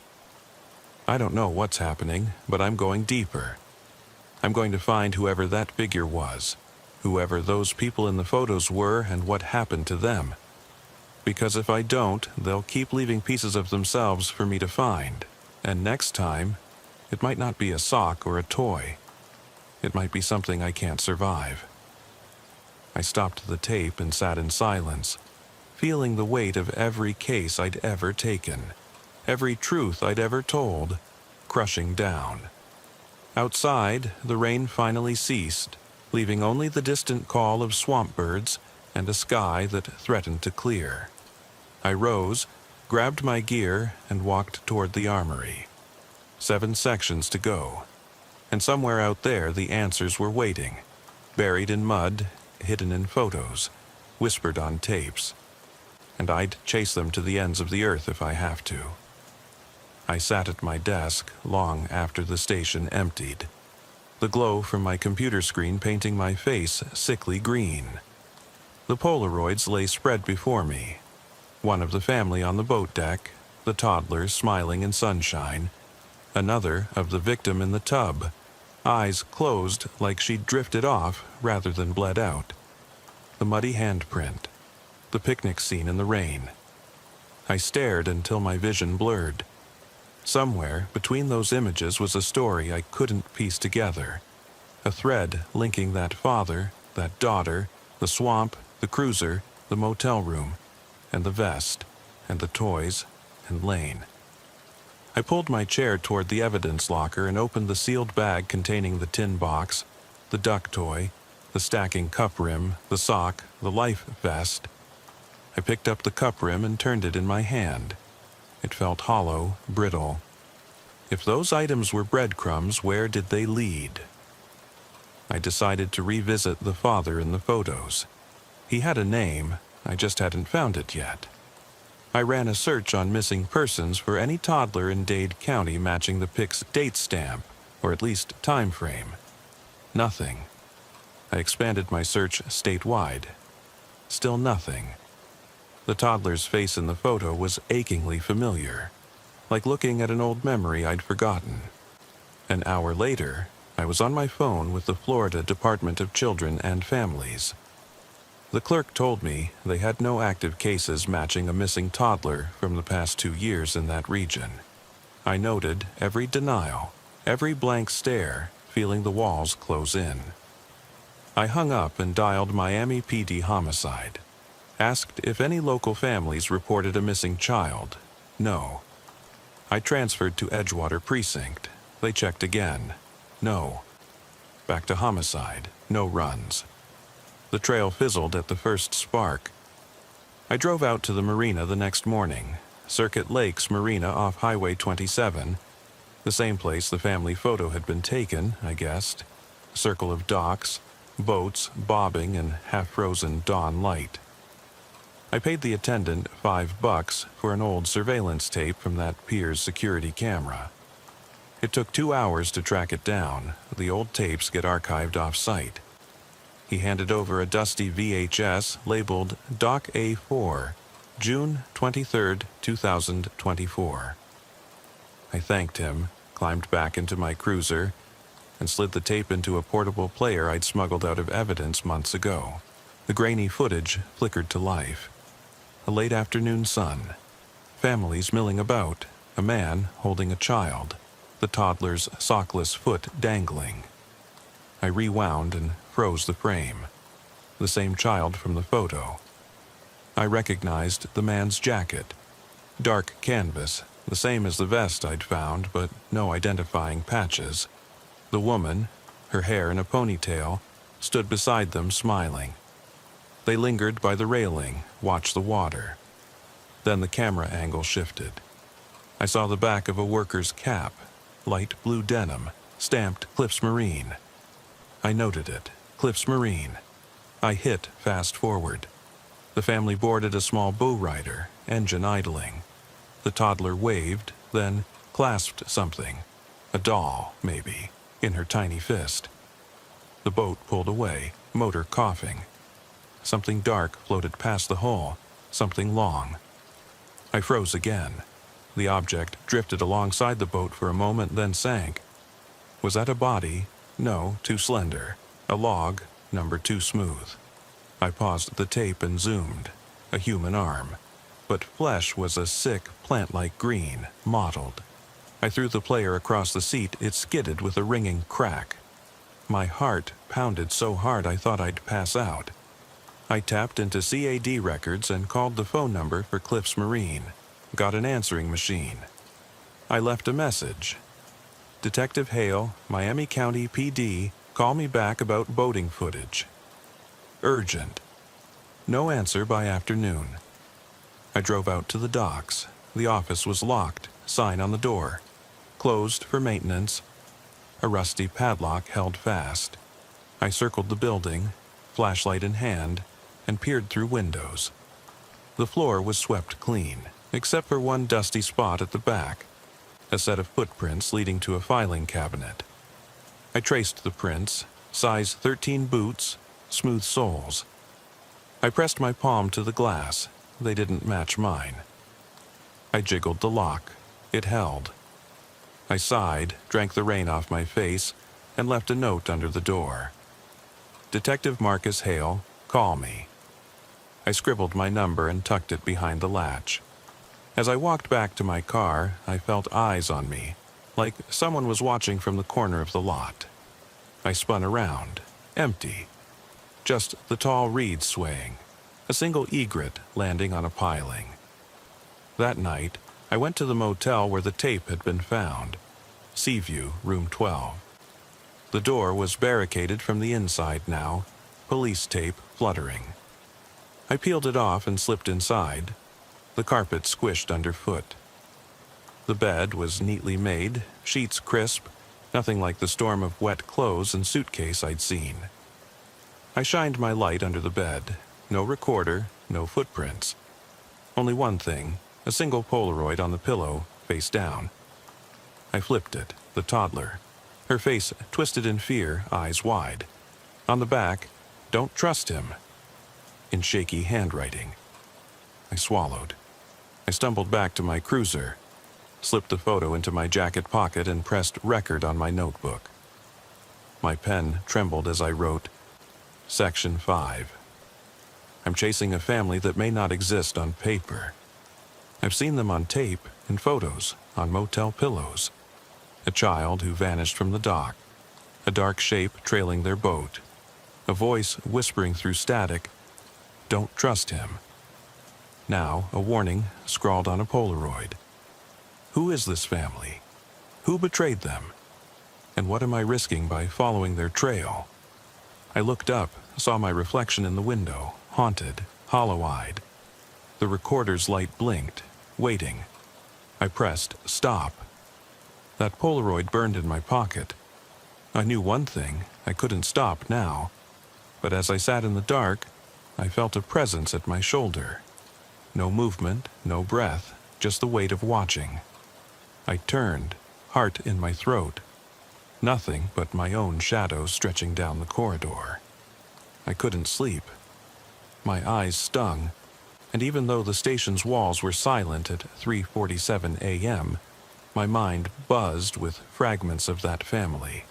Smiling on the dock, terror in that final Polaroid, the child's whispered pleas. I sat in my cruiser parked behind Cliffs Marine, heart drumming so loud I was certain anyone inside would hear it. I'd screwed up the lock yesterday, left my calling card under the door. Today, I'd do it properly. I grabbed my Slim Jim, flashlight, and tape recorder from the passenger seat. Rain had returned. Fine mist coating everything in a sheen. I crept around the building's perimeter, boots silent on the damp asphalt. The main office door faced north. The padlock looked sturdier than before. I pressed the gym into the door gap, felt for the latch, and wiggled until it clicked. The lock sprang open with a metallic twitch. My pulse thundered as I eased the door inward, careful to keep noise to a minimum. The interior lights were off. The air smelled of engine oil and stale coffee. My flashlight beam landed on a row of filing cabinets against the far wall. Desk chairs pushed under empty desks. A single wall clock ticking away the seconds. I stepped lightly, boots echoing softly on concrete. My eyes darted to the security monitor station. 2 blank screens and 1 blinking red light. I knelt to check it. A DVR box with a blinking amber LED, meaning it had lost power but continued recording to drive. If I could yank the plug from the back, it would revert to battery, and maybe I could extract the footage. I flipped on my recorder, whispered, Section 6. Cliffs Marine break-in. Attempt to recover DVR. Then I switched it off. I needed my full attention. I crouched, reached behind the monitor and found the power cable. I tugged it free. The DVR clicked, and the red LED shifted to steady green. I pulled my phone from my pocket, configured with a USB OTG cable and a discrete forensic grab utility, and connected it to the DVR's USB port. The device whirred quietly, and after a moment my phone screen lit. I scanned the directory listing. One by one, I tapped to download. The DVR's battery was limited. I could only grab a few files before it died. I prioritized Sedan 53 and Room 12, knowing they were crucial. A progress bar crawled across my screen. I wiped sweat from my brow. Only the hum of rain drumming on the tin roof overhead. Download complete. I yanked the phone from its port and stashed it in my jacket, then fought the urge to peek at the file names again. My light swept the room. Nothing else of obvious interest. I moved toward the filing cabinets, remembering those dusty footprints on the floor. If someone had rifled through reports, there might be physical evidence left behind. I knelt at the first cabinet, undid the latch, and pulled open the top drawer. Inside, printed marine license applications, inventory manifests, maintenance logs. I rifled through until I saw a ring-bound notebook stamped Employee Log, Cliffs Marine. I flipped through pages filled with names, dates, tasks performed. At first glance, it was routine. Oil changes, trailer hitch repairs, bilge pump installs. Then I found entries from early August. August 5th, 2024, Johnson, baby life vest replacement, customer complaint, 08/06, Lane, patrol cruiser pit test, returned no defects. August 10th, Smith, installed new hatch cover. My finger froze on Lane, patrol cruiser PIT test. Lane was listed here, as if Cliffs had serviced that cruiser before it ended up in the swamp. Why had I never linked the two? And what about that baby life vest? There was a cluster of entries around the same date. Children's equipment serviced, life vests issued, doll replacements. Odd for a marine shop, unless they catered to families taking toddlers on boats. I snapped a photo of the notebook page with my phone, then snapped off the cabinet. As I straightened, I heard it. A soft scuff behind me, impossible to ignore in the silence. My stomach clenched. I swept my light toward the door, nothing but my own trembling beam. I twisted. Thought I saw movement at the edge of the screen, my own shadow or someone else. I took a deep breath. I'm law enforcement. I whispered into the recorder's mic. If anyone's here, come out with your hands up. Silence. My phone buzzed. A text from an unknown number. Stop digging. Or you'll be next. No area code. I shivered. Whoever had left it was in the building or watching outside. I clicked the text open, then locked the phone. I pressed my back against the cabinets, heart pounding, mind racing.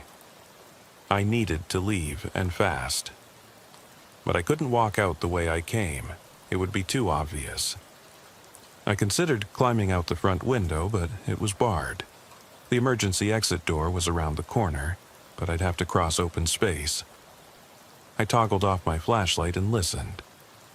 Footsteps. Light, measured, coming down the hallway toward me.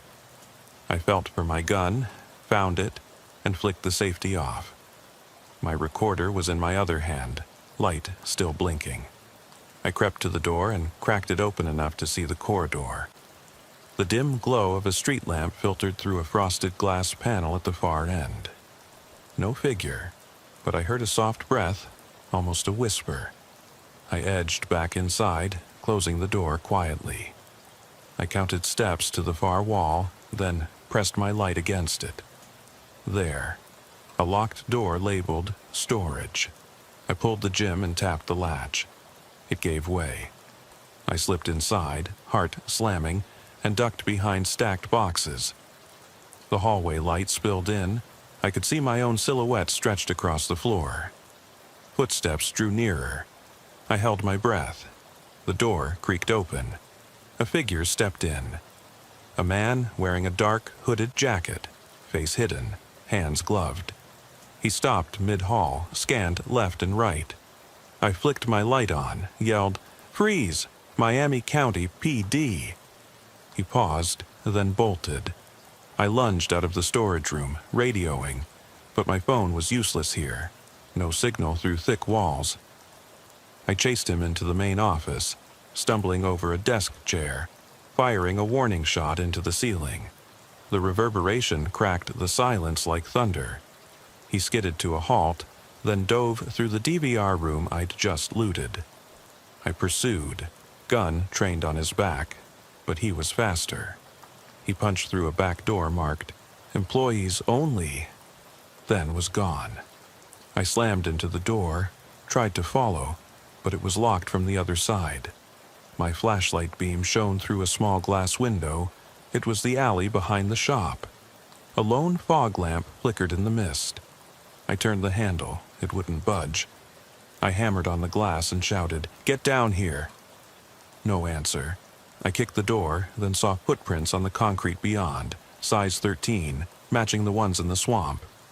They led away into the darkness. I yanked the door again. The lock twisted, and the door popped open. The figure must have unwittingly left it unlocked. I stormed out into the alley, boots splashing in a puddle. The night air hit me like ice. I shone my light across the corrugated metal walls. Nothing but discarded oil cans and a broken water heater. The footprints stopped in the weeds. I scanned upward, the roof edge, a ladder propped against a drain pipe. Second story. He disappeared upward. I clipped my radio to my shoulder and pressed transmit. "Dispatch, this is Hale. Suspect fled east through alley, heading north. Large male, dark jacket, approximated height 6'2". Request canine and air support." Static. Then nothing. My radio had discharged when I yanked the DVR cable. I cursed. No backup, no immediate help. I was alone in the mist. I pocketed my phone and sprinted to the ladder, grabbed the lowest rung, and hoisted myself up. The metal clanged under my weight. I reached the roof and stumbled forward, heart pounding. The building's HVAC units hummed overhead. I paused at the edge, heart racing, 3 stories to the ground.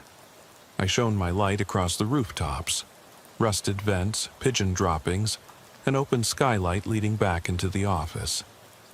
I eased toward it and peered in. The office floor below, desk lamps flickering, empty. Then something moved. A silhouette at the far window. He was pulling a tarp over the sill covering the glass from the inside. I raised my voice. "Last chance. Come out now."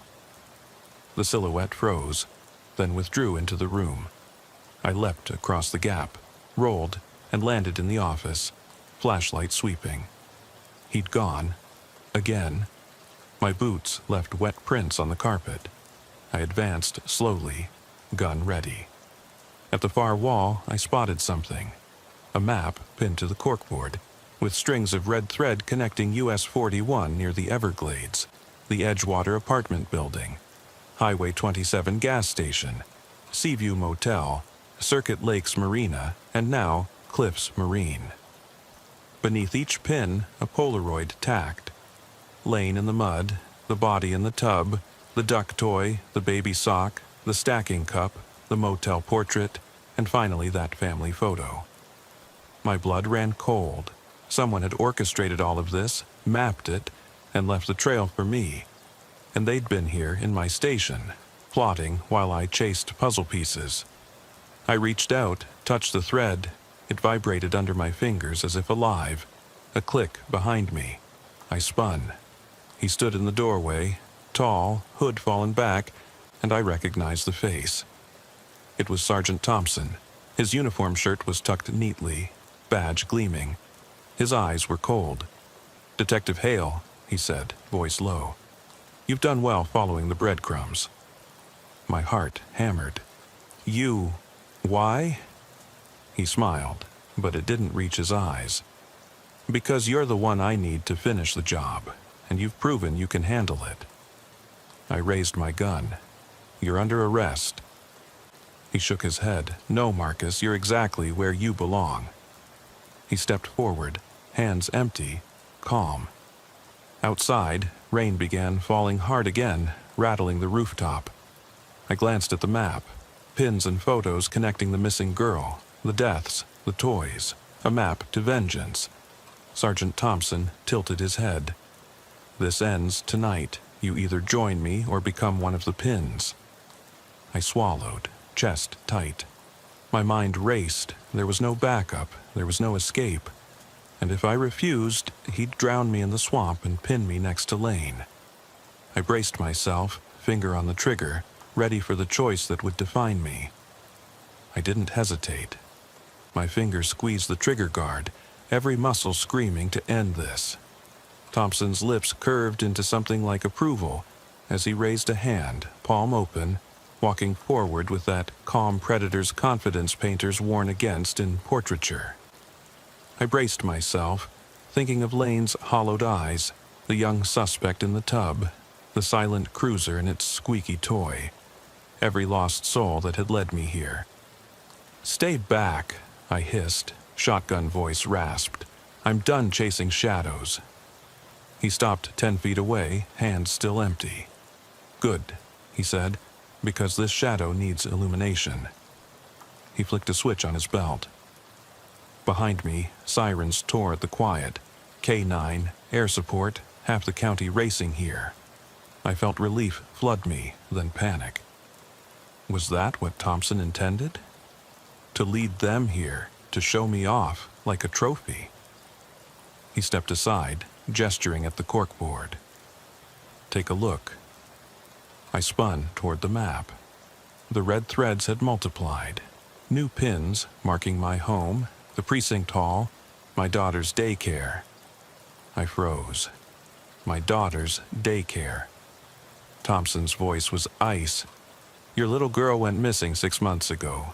DCF said no active cases. Homicide said no footprints. You looked away, Marcus. You refused to admit her disappearance. Meanwhile, I was picking up clues. Little socks, toys, life vests, signs she'd wandered into the swamp one night. You were too busy writing reports, too busy trying to pretend she never left." I wheezed, heart stuttering. "What are you talking about?" He stepped closer, voice soft. "That toy duck? It was hers. That sock? Yours. I gathered them, pinned them to the board so you couldn't ignore the track. Every missing piece was you, Marcus. And now you finally see." All at once, the room tipped. I slumped against the desk, mind racing back. The baby sock I found, I'd assumed it belonged to another family. The toy duck, I thought it was a clue planted by someone else. I'd never connected them to my own nightmares. My daughter's face floated ahead of me. Hazel eyes, crooked grin, the way she called me Daddy in her sing-song voice. She was out there, alone, lost in the Everglades. Thompson crouched next to me. You ever wonder why DCF and homicide came up blank? Because I bought them off. Nobody wanted to help the detective who'd lost his daughter. I needed someone who understood the swamp, someone who would follow each fragment until we found her. Anger welded with guilt inside me. "You used me." He nodded. "I used us." He stood, back straight. "But you did the work. My people have been out there scouring the water. I'm a father too, Marcus. Mine went missing last year, fell off a charter boat. No government interest, just a cold case shoved aside. I decided no more. I'd create evidence, force law enforcement to chase ghosts until they stumbled on the truth." The building shuddered with the growl of arriving units. I forced myself up, shouldered my weapon. Enough. Thompson pinched the bridge of his nose, exhaling. "Go get your daughter." I backed toward the door, glancing at his holster. Empty. He'd disarmed himself. "Why should I trust you?" He let out a humorless chuckle. "You don't have a choice. I have associates posted on the marsh trails. If you try anything foolish, they'll disappear you, same as the others." He lifted a roll of photos from the board. More Polaroids. My daughter clutching a pale yellow cup, running toward a dock. Her bare feet tracked in mud. Rain-soaked strands of her hair plastered to her forehead. Each image was dated, time-stamped, geotagged to spots in the swamp I'd marked as "search unsuccessful." Blood pounded in my ears. I realized then that this was bigger than my department, bigger than the county. Some secret network operating in the wetlands. Fathers retrieving their daughters, using vigilante justice where law refused them. And I'd been complicit, guided by Thompson's clues, manipulated into mapping a conspiracy. The door crashed open. Blue uniforms flooded in, officers shouting commands, canine units barking, spotlights sweeping the room. Thompson raised his hands. "Don't move," he called. I lowered my weapon step by step, then lashed out with my elbow, striking Thompson's jaw. He staggered, surprised, as I spun and lunged, tackling him toward the desk. Pipers flew like birds. We crashed through evidence shelves, Thomas Hardy's ticket to the past landing on his head. I wrestled for control of his service pistol. We grappled, bodies slick with sweat and rainwater tracked in from my coat. An officer's flashlight beam cut through the darkness. "Detective Hale!" I froze, Thompson under me, my hand on his wrist. Sirens wailed closer, department brass shouting orders. I looked into Thompson's eyes. There was something pleading there, a break in the mask. "Help me," he whispered. I recoiled, ached, then let go. Backing away, I stood, chest heaving, as uniformed officers cuffed him. Thompson allowed it, closing his eyes in quiet relief. They pulled me aside. "You okay, detective?" Ruiz knelt at my side, concern in her gaze. I nodded, numbly. They led Thompson out, past the map still cluttered with photos and threads. I watched them go, feeling hollow. He paused in the doorway, eyes meeting mine. Not hate, gratitude. Then he was gone, swallowed by the lights. My legs gave way and I sank to the floor beside the corkboard. Every thread a lifeline I'd clutched without realizing. I reached out and pulled down the Polaroid of my daughter's muddy footprints in the grass. Her name was Emma, 2 years old when she vanished. I tucked the photo in my breast pocket. Later that morning, I stood on the edge of the swamp where it all began. Drones hovered overhead, officers combed the reeds, boats drifted on black water. I saw the yellow life vest floating in the shallows, and the stacking cup rim half buried in mud. I waded in up to my knees, heart heavy but determined. I clicked on my recorder. "This is Section 7, Sergeant. Thompson's network is dismantled, but the swamp holds too many secrets to ever be fully known. Emma's out here somewhere, and so are the truths we've buried. I'll keep searching, following every whisper, every toy, every footprint, because what we don't seek we lose forever." I stepped deeper until the water reached my waist. Let the current swirl around me. The mud tugged at my boots. A breeze rustled through the cypress palms. Somewhere, a child's giggle echoed in my mind. I raised my gaze to the mist-shrouded horizon, and then I heard her voice, clear as the dawn. "Daddy, where are you?" I can still feel the weight of the keys under my fingertips, the hollow click each made as I unlocked the door to that house on A1A. The porch light was flickering, once, twice, then steady, casting long, jittery shadows across the soaked wooden boards. I shook out my right sleeve, watched a bead of rain roll down my forearm before dripping off the cuff. Steve was on my left, flashlight trained on the dark shapes beyond the screen door. We didn't speak. We never did before stepping into something uncertain. Silence felt safer.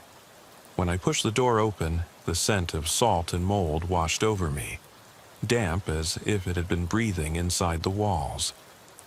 The kid's mother stood in the hallway, face drained of color, a dripping umbrella in her right hand. She swallowed hard, eyes flicking to the stairs. "He's up there," she said. "Please, he won't come down." Her voice was barely audible over the rain. My light traced the hallway, peeling paint. water stains trailing like tears, faded family photos hanging at crooked angles. I clicked the beam up the staircase, carpeting dark with moisture. Somewhere above, I heard a thump. My chest tightened, the kind of tightening that doesn't go away with a few deep breaths. Unit 5, I whispered into my radio mic, clipped to my vest. Static crackled back, distant voices unclear. Advise, possible juvenile welfare check. Steve circled around to the living room while I ascended. Each step creaked under my weight, the carpet bunching around my boots.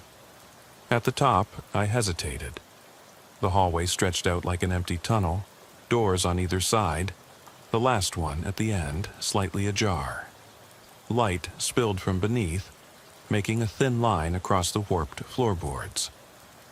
The kid's voice, softer now, drifted through the crack. They're watching me. I approached, hand resting on my holster even though I knew nothing inside was armed. Fear didn't listen to logic. Heart hammered. I swallowed to clear my throat. "Adam," I said. Nothing but another thud and a low groan, like someone shifting position. I nudged the door with my shoulder. It swung open further, revealing a room half lit by the glow of the hallway lamp.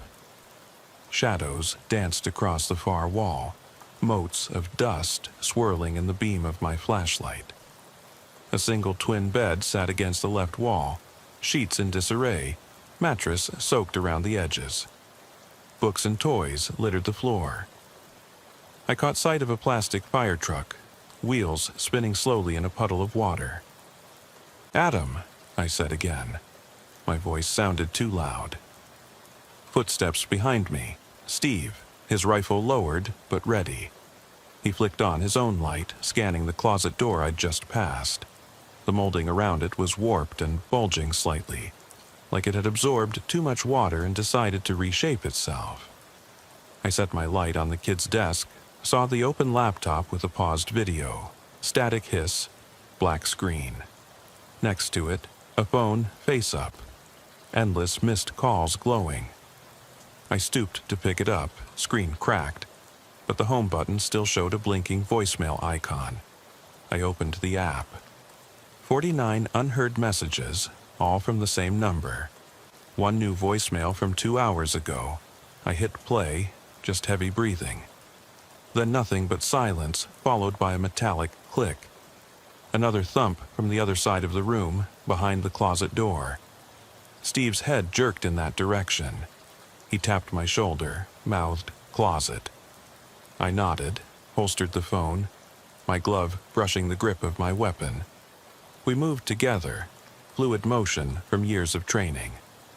I extended my hand to the closet knob, felt the cool metal under my leather glove, and twisted. The door creaked open to reveal empty hangers swaying. Beneath them, scuffed shoes neatly lined. The back wall was uneven, drywall bulging inward slightly. A faint draft seeped through a crack at the base.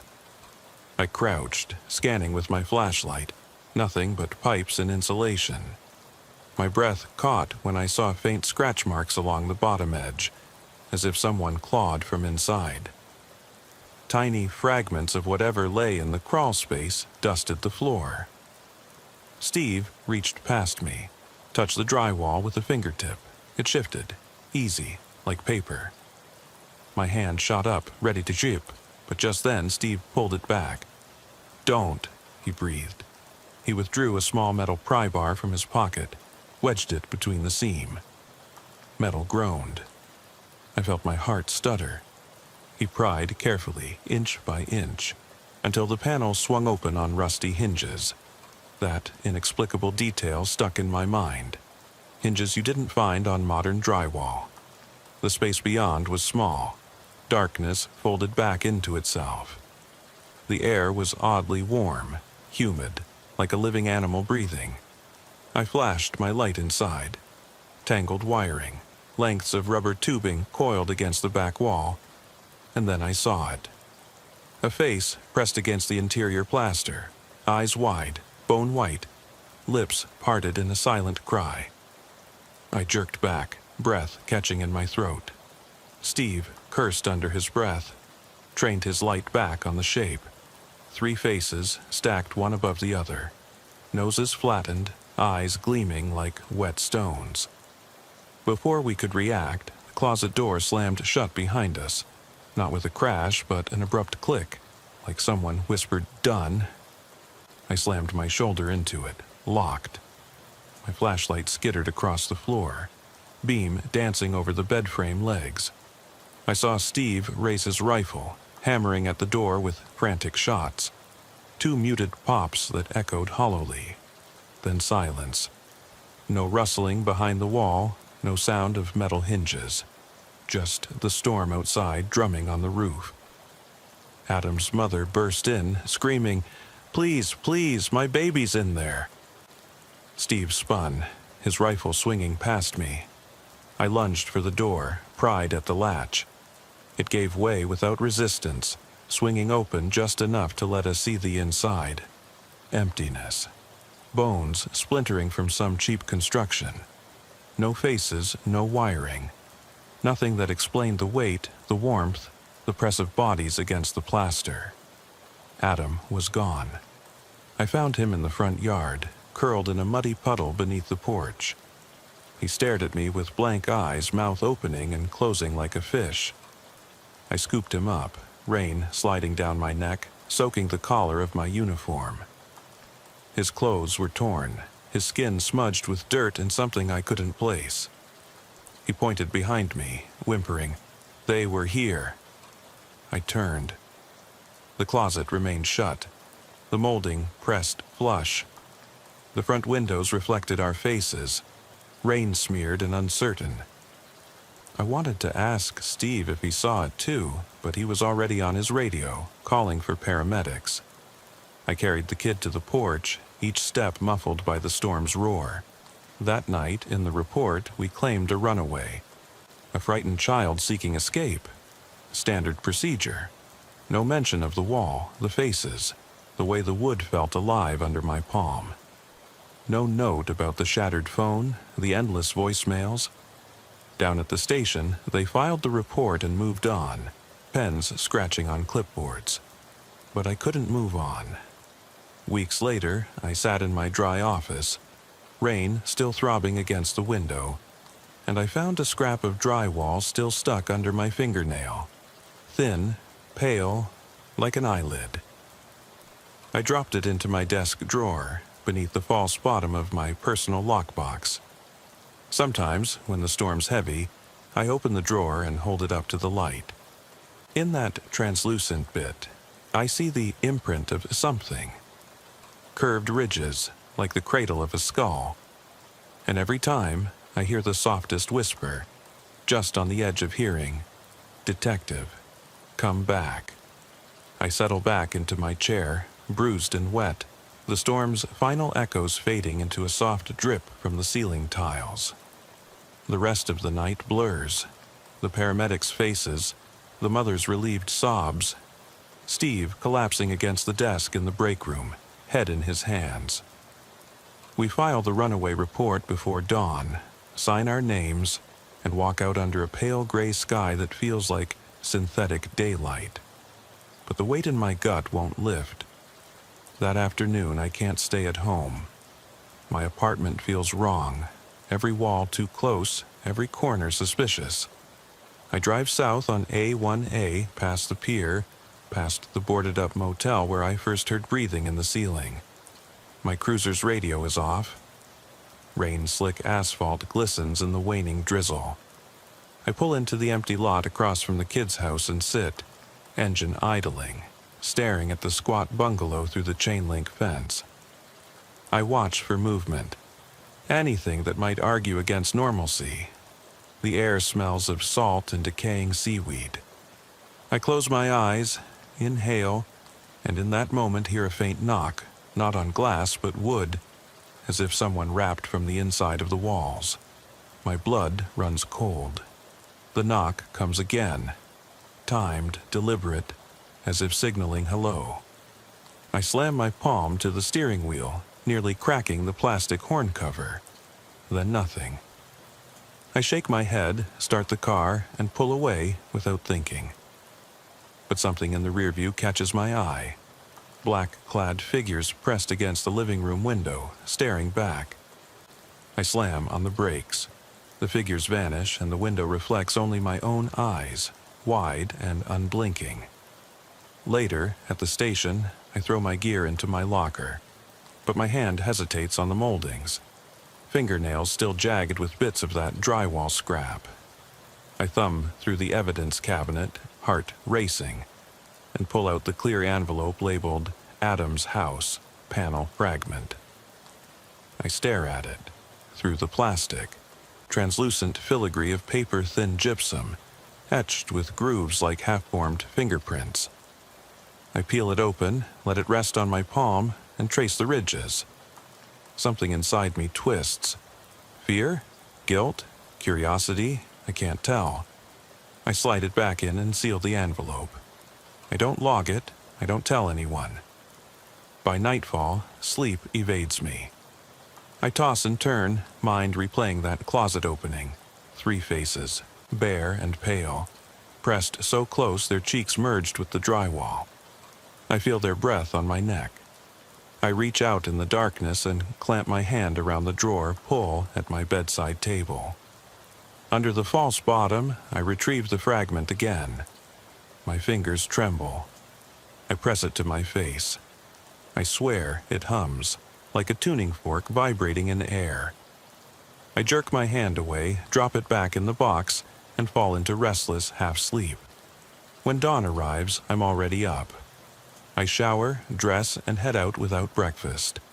I find Steve leaning against his cruiser, nursing a cup of lukewarm coffee. He says nothing as I climb in beside him. He watches me in the side mirror, the way I tap my fingers against the dash, the haunted set of my shoulders. Finally, he says, "We need to go back." "Back where?" I snap. "To the motel, the one off 27. He jerks his chin toward the highway exit. "Where Adam's mom used to work. She said she saw people coming and going at odd hours, figures slipping through the back fence." His voice goes quiet. I figured it was nothing. I didn't want to push, but after last night, he looks at me. I don't think it's nothing. I hesitate. The last time we went in blind, Adam nearly died, yet every instinct says, go. I nod. We pull onto the interstate. The Desert Wind Motel sits under a dull neon sign that sputters, "Vacancy." The parking lot is empty except for a single rusted Chevy Impala from the 90s. Moonlight glints off a broken window pane. Wind rattles the siding. We park, engines off, and approach on foot. Steve keeps his rifle trained low. I carry only my flashlight and sidearm. Room 12's door hangs open, paint chipped, frame swollen. Inside, the bed's mattress is stained dark at the corners. The dresser drawers are pulled out and upended.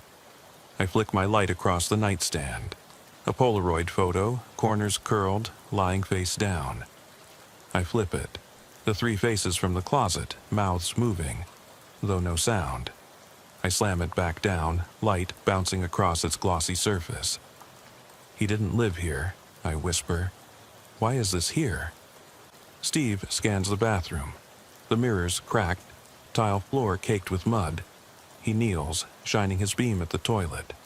Water pooled around the base, ripples frozen as though something moved just before we entered. He straightens. "The drain." His voice quavers. "It's clogged." He kicks the porcelain. Water sloshes. I circle the room, beam passing over a ventilation grate near the ceiling. I hammer on it. Researcher's instinct telling me something's behind it. The grate rattles, metal buzzing. I yank it down, dust billows. My light enters a space so small I can't even see the back wall, but through the darkness, I swear, I feel eyes on me. My pulse pounds. I'm about to back away when something brushes the tip of my boot, a scrap of drywall flecked with white. I kneel, pick it up. My breath catches. The same ridged pattern. I turn it over, a smear of dark red at one edge, like rust or dried blood. Behind me, Steve swears. He points to the closet. I whirl. The door stands ajar, though I know I didn't touch it. I take one step, then another, and the door swings fully open. Inside, the closet is empty save for a single hanger and a faint pulsing glow from the back wall. The closet's back panel bulges outward, quivering as though breathing. I snap off a glove, reach out. My fingertips graze the surface. It ripples, then splits with a soft tearing sound. I yank back as 3 hands emerge, pale, gaunt, fingertips thin as moth wings. They vanish back through the crack, which seals itself with a hiss of displaced air. The panel snaps flush. My heart hammers. I press my palm to the wall, warm, unsettlingly so, as if some organism lurks behind it. I turn to Steve, voice thick. We need to get him back. Not Adam, but the faces. The lost souls pressed into our world. Their eyes follow me. The motel door slams in the wind outside, and in that instant I realize I've crossed a line. I'm not just investigating anymore, I'm stalking shadows. Behind us, the soft click of the closet door echoes, and neither of us moves. The storm returns, distant thunder rolling through the planks. My breath hitches as I realize the lull won't last. Something is waking. I barely register the wind howling through the broken window as I yank Steve away from that glowing wall. Our boots scuff the threadbare carpet, leaving dark streaks. We stumble into the hallway, each of us drenched in sweat despite the chill that's settled over this place. Steve presses his back against the door frame, rifle trained on the closet we just disturbed. I grip the stock of his weapon with one hand, holster my own sidearm, and jam my flashlight under my chin to scan the corridor. The motel's single, flickering corridor light sputters overhead, bathing, peeling wallpaper in sickly yellow. At the far end, the neon vacancy sign through the rain-spattered windows stutters on and off, making the shadows dance like specters. I glance back at room 12's doorway, now silent. The closet, once again a sealed wall. My pulse pounds so loud I'm certain the echo must fill the narrow hallway. "Call it in," I whisper. My voice cracks. "Back up, SWAT if we have to." Steve's fingers move over his radio, but the knob sticks. He curses low. I realize both our radios are dead. No signal, no static, just silence. My flashlight sweeps over the blue carpet, stained, frayed, a trail of dark splotches leading toward the stairs like a breadcrumb path. Steve notices them too. "Blood?" he rasps. I kneel, torch beam landing on a droplet the size of a quarter, bright red against the muted carpet. Then, another and another, spaced about a foot apart. The trail curves toward the stairwell. My stomach twists. "They're moving," I say. He grips my shoulder. "They go in the walls, they'll slip away." I look back at the closet. No sign of force, no cracks around the molding, no gaps. It's solid. The bloody trail moves away as if tracing an invisible line through the hallway. I swallow, heart racing, and pull Steve toward the stairs. Each step groans under our weight. The blood smears across the wood, darker where soaking into the grain. Light catches the droplets, turning them into tiny rubies cascading down.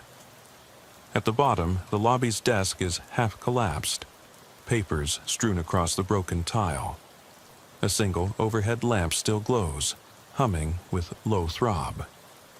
Behind the counter, a ledger lies open, entries scrawled in looping cursive, names crossed out in thick red ink.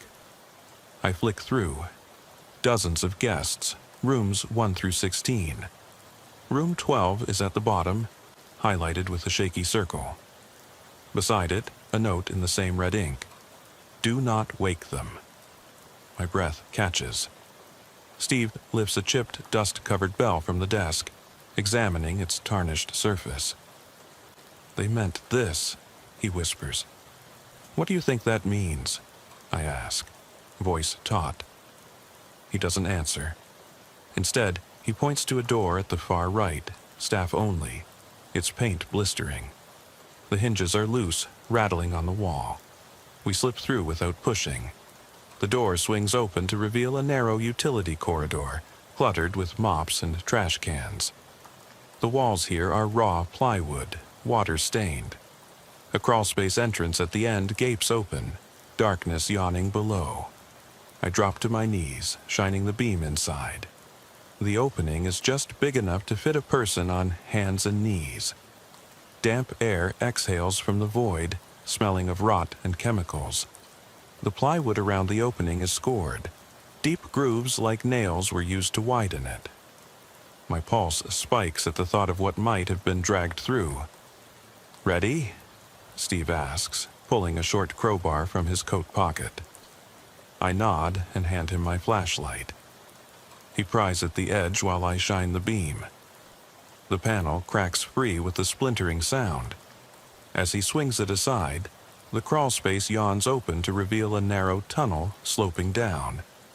The floor is layered with dirt and debris, rusted pipe fragments, broken glass, patches of what looks like dried blood. The walls are peppered with scratches, some fresh, some caked with grime. Steve scoots in first, flashlight ahead like a beacon. I follow, my uniform catching on exposed nails. The tunnel ceiling presses close, forcing me to hunch. Water drips from unseen joints, plinking onto my shoulder. Steve's light bounces off something further ahead, glints of metal, maybe tools. I swallow bile as I remember Adam's missing time, the faces in the motel and the house. The connection tightens like a vice on my gut. We press deeper. The tunnel curves, then climbs at an incline steeper than I expect. My boots slide on the damp earth. I hear Steve curse ahead, then the rat-a-tat of chisel striking stone. The tunnel opens into a larger chamber, low-ceilinged, rough stone walls. Our lights reveal hundreds of shallow alcoves carved into the rock, each about the size of a shoebox. In every alcove, a small, angular object rests. I move closer. Jagged shards of drywall, splintered wooden panels, shards of mirror. Bits of plaster and warped door molding lie in neat piles. My breath hitches at the realization. It's a museum of their victims, their trophies. I stumble back, chest tightening. "What the hell?" I whisper. Steve doesn't answer. He aims his light at the far wall where a crude altar stands. A wooden table scarred with cut marks, ringed by broken chairs. On it, a binding of photos, Polaroid after Polaroid, faces staring out in frozen terror. Adam's house faces, the motel closet faces, dozens more I don't recognize. Beneath them lies a ledger, its pages filled with dates, initials, room numbers. The pages flip under some unseen breeze, though no wind exists this far underground. A low hum begins, vibrating through my bones. At first, I think it's my own heartbeat. Then I hear chanting, too faint to discern words, rising in crescendo from a distant shaft. The hairs on my forearms stand. I glance at Steve. His rifle is raised, but he looks paler than I've ever seen. From behind us comes a wet, scuffling sound. I spin, torch sweeping the tunnel entrance. Two figures step forward in the beam, clad in tattered gray robes, faces painted in the same white and red patterns I saw pressed inside Adam's closet. Their eyes gleam with fanatic calm. One holds a torch dripping tar. The other cradles a box filled with plaster fragments and nails. They don't move further. They just stand, observing us. I feel my voice catch. "Drop it," I say, but my tone is wavering. The chanting grows louder, echoing off the stone ceiling. The robed figures glance at each other, then slowly raise their arms, revealing dozens of small pouches tied around their waists, each embroidered with cryptic symbols. The chanting becomes a chant of names. My name, Steve's name, and the words slip through our minds like a cold whisper. I realize then, they know us. They studied us. They recorded our faces, our cases, our fears, the plaster trophies, the ledgers. They didn't just collect victims, they collected stories. Our stories. Steve fires a shot. The bullet cracks against the stone, sparks flying. One figure tilts its head, studying the bullet hole as though curious. The chanting stops instantly. Silence crashes down like a wave. I fumble for my radio, but still nothing. The only sound is our breathing, ragged and harsh. I steady the flashlight on the nearest robed figure and ask, voice trembling, "What do you want?" The figure steps forward, bare feet making no noise on the earthen floor, and raises its head. Where its mouth should be, there is only a smooth mask of pale plaster. Then the mask splits open, revealing a mouth stitched shut, lips crudely bound with rusted wire. It tilts its head and, in a voice that burrows into my skull, whispers, "We already have what we need." The box it carries rattles, as if impatient to be opened. I raise my rifle, trembling. The creature's stitched lips press tight around the words, "You belong to the walls now." A crash echoes behind us, rocks shifting, a beam splintering. Light floods the chamber as the crawlspace entrance collapses.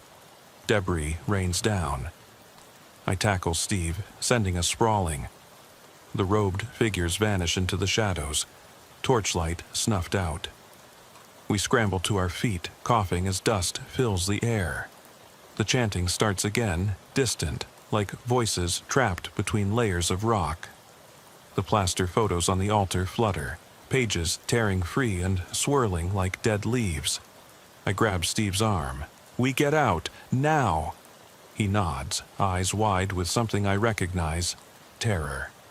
We dash back into the tunnel, the screech of rock collapsing behind us. Each bolt of stone ricochets above like thunder. I keep the light on the ground to watch for that bloody trail, but it has vanished. Only footprints, ours, streak the mud. We burst into the lobby just as a flash of lightning cracks the sky. My chest burns, lungs heaving. I glance back. The motel's neon sign sputters and dies. The building's windows pitch black. A moment later, the door slams shut on its own. We stand in the rain-soaked lot, the desert wind whipping at our uniforms. My adrenaline crashes, leaving a hollowness behind my ribs. Steve lowers his rifle and looks at me, lost for words. I drop my flashlight into the mud and place a hand on his shoulder. "They're everywhere," I whisper, voice raw. He nods, swallowing. "What do we do now?" I look back at the silent motel, its walls hiding secrets we're only beginning to understand. My stomach twists with dread. I lean closer to Steve, voice barely audible over the storm's dying roar. We keep digging. The dawn light was pale when we finally limped back to the cruiser. My uniform was soaked, mud streaked across my chest. Steve's boots were half filled with water. We didn't speak as I fumbled with the door handle, each click echoing too loud in the empty lot. I slid behind the wheel, shoved the key into the ignition. The engine caught with a groan, then settled into a low rumble that vibrated through my ribs. Steve climbed in beside me without a word. We sat there for a long moment, listening to the car's tremor, watching the motel's outline recede through the rearview mirror. "I'll radio it in," Steve finally said, voice rough. "Call this in as whatever the hell it was." I didn't respond. I adjusted my collar, tried to lift my gaze through the smeared windshield. The motel sign was gone. Just the charred metal stub beneath a gray sky. The world felt muted, as if color and sound had been leached away. I shifted into drive and peeled out of the lot, tires spitting gravel behind me. We didn't take the main road. I knew the back routes, the rural lanes unlikely to have traffic. Better if whatever was following couldn't track us. The ride back was silent except for the engine's drone and our own breathing. I replayed every moment in my head. The faces pressed into drywall at Adam's house, the panel that snapped shut behind us, the doll-like plaster masks of those cultists, the crawlspace alcoves lined with trophies, and then the altar covered in photos, our own faces among them. I forced my eyes off the road, stared at Steve. His jaw was clenched, knuckles white against the steering wheel. We'd seen horrors before, mass shootings, body counts, but never this. This was something else. Intimate, invasive. They got under your skin, into your home. They turned walls into traps. Do you think they can follow us? I asked, swallowing the lump in my throat. Steve didn't answer at first. He kept his eyes on the cracked pavement, thumb resting on the radio knob. Finally, he said, "They know these places better than we do. They've been here before. How many times do you think they've crawled through that crawl space to set all of that up?" I closed my eyes, wincing as the motion triggered fresh bruises across my side. I thought of the three faces, so close I could have reached out and touched them, of the whispers echoing in the walls. "If we keep running, they'll just lead us on," I said. "We need to understand their pattern." Steve nodded slowly, agreed, but first, medical, refill, some decent coffee. "I'm guessing you need to call the chief." I tapped the radio mic. "Unit 5, requesting priority dispatch. Possible hostage situation with armed suspects? No, that's not it. Cult activity, multiple suspects." I slammed my fist on the wheel. "Damn it," Steve cut in. "Don't bother. The radios are dead. We'll use the cell." I exhaled. Of course, our radios were out, like some blockade around us. I placed a hand on my pocket, felt my phone vibrating. A text from dispatch. "All units report back ASAP. Is everything okay at Desert Wind?" I stared at the text, thumb hovering over the reply button. What could I write? "Not exactly. Please send hazmat and SWAT." Number. I deleted the message. "It's better this way," Steve muttered. "If we go through channels, they'll leak this. Chief will want details. We'll get tape. And whatever they are, they watch tape." I leaned my head against the headrest, eyelids heavy. "So what? Unofficial investigation? Back roads? We still need answers." He reached over, flipped the visor mirror closed. "Yeah, unofficial. We pick a place on their map and show up, throw them off rhythm." I considered that. If they were setting traps, house after house, motel after motel, maybe we could reverse the hunt. But I felt hollow at the thought. These weren't animals stalking prey. They were humans who'd turned into ghosts. And shutting their channel of communication, would that protect us, or just anger them? We reached the station on foot rather than driving in, parked behind the building where the cameras pointed at a steel wall. No footage would survive. We climbed the stairs two at a time, jerking open the evidence room's door. The vault's dial rattled at the new drop-off we'd processed earlier. The drywall fragment, the Polaroids, the odd ledger pages marked "Do Not Open." I flicked on the overhead light. The small space felt cramped, suffocating. I slid the envelope from my locker and slapped it onto the stainless steel counter. Steve laid the photos beside it. My face pressed into the closet wall. Steve's rifle muzzle aimed at those painted eyes.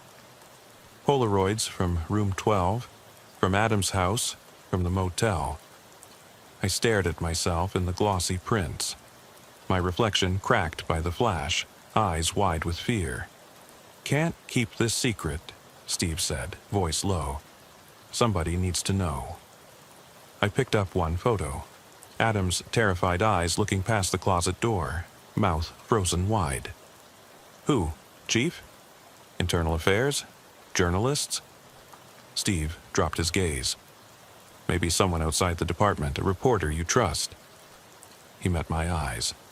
"If we're up against something that's more ritual than crime, red tape won't help." I swallowed. This department had rules, reporting channels, evidence logs, oversight. We could be in deep trouble if we went rogue. But I also knew, if this got out, the cultists would be alerted. They'd vanish into the cracks, take their war underground again. So I slipped the photos and envelope into my inside pocket. "We'll need more intel," I said. "Locations, patterns. Anything that links victims." Steve rubbed his temples. "I've got a guy. He handles peer review for dispatch logs. If we give him a list of calls, Adam's flood, the shots at the gas station, the hang-up at the motel, he can pull timestamps, GPS pings. Then we map them. See if there's a radius or path." I nodded, feeling the first spark of purpose since the crawlspace. "Okay, let's do that. Then we set the trap. We pick the next hotspot where they're weak, and we hit them hard." Steve glanced at the door. "We should split this. You cover east side calls. I'll take the west. Meet back here in 3 hours." I stepped back as he pocketed his phone. "I'll text you the dispatch logs," he said, "encrypted." I watched him leave, the door clicking behind him. The room felt too small now, like a sarcophagus. I paced, heart ticking, mind racing with possibilities. If I chose the wrong hotspot, it could be another house with a hidden chamber. Another kid terrorized behind walls. I needed to be right. I opened my locker, reached for my service revolver, held it in my palm. 5 rounds, weight like reassurance. Then I slid it into my belt, because I'd need to be ready when they came for me. Outside, the station lights buzzed. I stepped out into the night, the air strangely warm. No rain, not yet. The clouds had broken into swaths of darkness, moonlight seeping through in bands. I looked toward the old bridge over the canal, one of Steve's calls from last week. A patrol cruiser found idling there, doors locked, with no one inside. Footprints led into the water, but nothing washed up. He said he'd revisit it, call it unexplained disappearance, but I knew another cult runway, maybe the next clue lay there. My phone pinged. A map, 9 pins blinking on a grid. Adam's flood, the Edgewater shooting, the hang-up call, the abandoned cruiser, now the motel, and 3 more calls I didn't recognize. They formed a ragged arc along the coastal highways. The next point was just north of the pier, a cluster of vacation houses. A house on Beachcomber Lane. Last call at 3:17 a.m. for a welfare check. Resident was mathematician who reported hearing voices in the walls, only he said they speak equations. His body was never found. I stared at the pin as a chill slid down my spine. They were moving south, west, then back north in a loop, always circling a zone where the Everglades meet the bay. A spiral.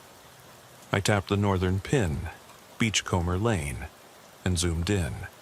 The satellite image showed a modest beach house with a white picket fence and a single palm tree drooping over the roof.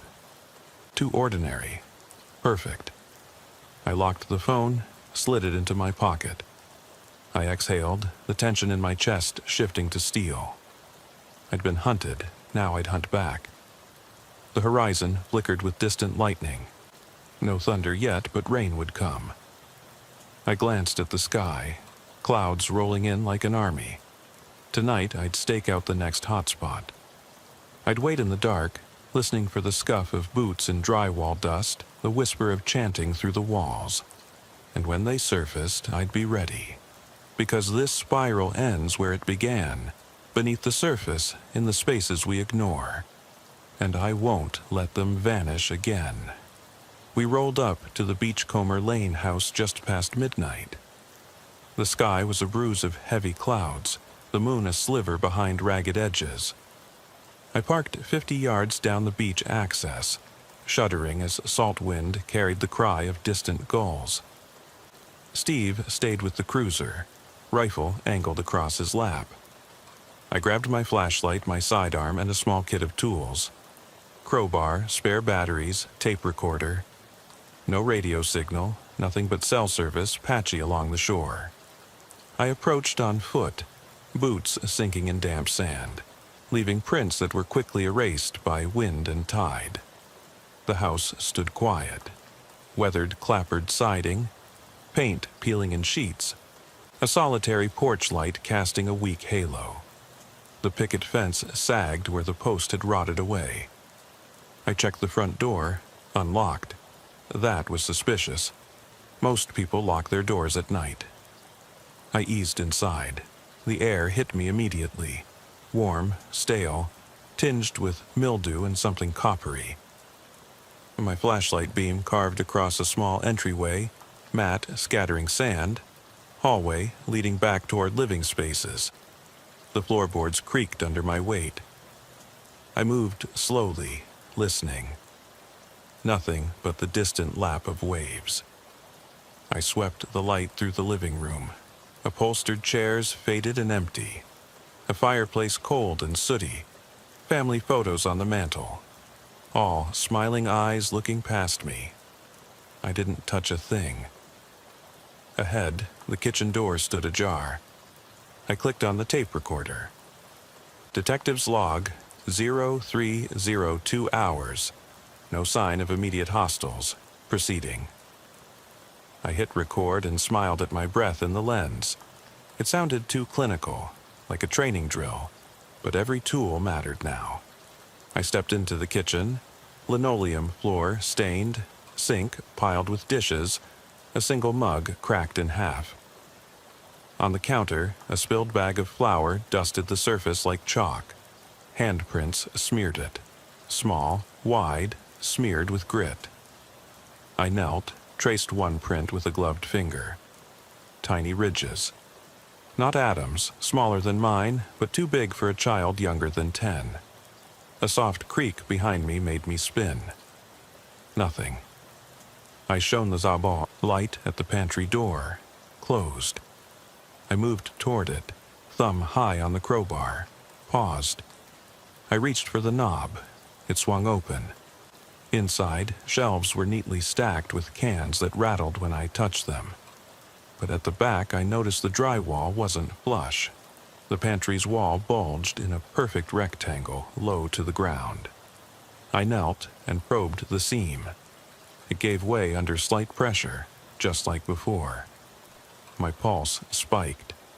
I whispered into the recorder. Found suspicious panel in pantry. Suspect crawlspace entry. I slid the crowbar into the seam. Wood groaned. I pried slowly, widening a small gap. Something within hissed, like air escaping a lung. My breath hitched. I reached inside, fingertips brushing fabric. I pulled, a folded rag, dark with age. I yanked harder. Behind it, the panel opened enough to reveal a tunnel mouth. I hesitated, a heartbeat. Behind me, a faint scuffle echoed from the dining room. Shoes on floorboards. I shone the light there. Empty chairs knocked over, a table leg gouged into the hardwood. The rattle of something sliding across the floor. My arm felt heavy. I gripped my sidearm, pressing the barrel to the ceiling, then at the floor. "Steve," I called quietly. No answer. I switched the recorder off, stuffed it in my pocket. Then, without thinking, I slid into the tunnel first, my flashlight leading. The air was stale, close, thick with dust. My boots scraped over wooden supports. Insulation brushed my sleeves. After 10 yards, I came to a chamber, smaller than the last, dirt floor pocked with footprints. In the center, a shallow trough filled with water, reflecting my beam like a jeweled eye. I flashed the beam across the walls. Scratch marks high and low, drying mud lumps, handholds maybe. There was something carved into the far wall, a spiral pattern, etched deep, plaster chipped away to reveal lath. I ran a finger over it. It felt alive, as if it pulsed under my touch. A distant drip echoed, water falling into the trough. I raised my gun, beams converging on a dark shape at the far corner. It slithered out, first a hand, then a knee, then a body dressed in gray rags. It moved with deliberate slowness, emerging into the circle of light. Face painted white, mouth bound with wire.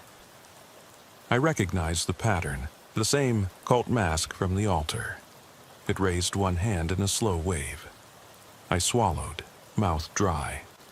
The figure came closer, eyes locked on mine.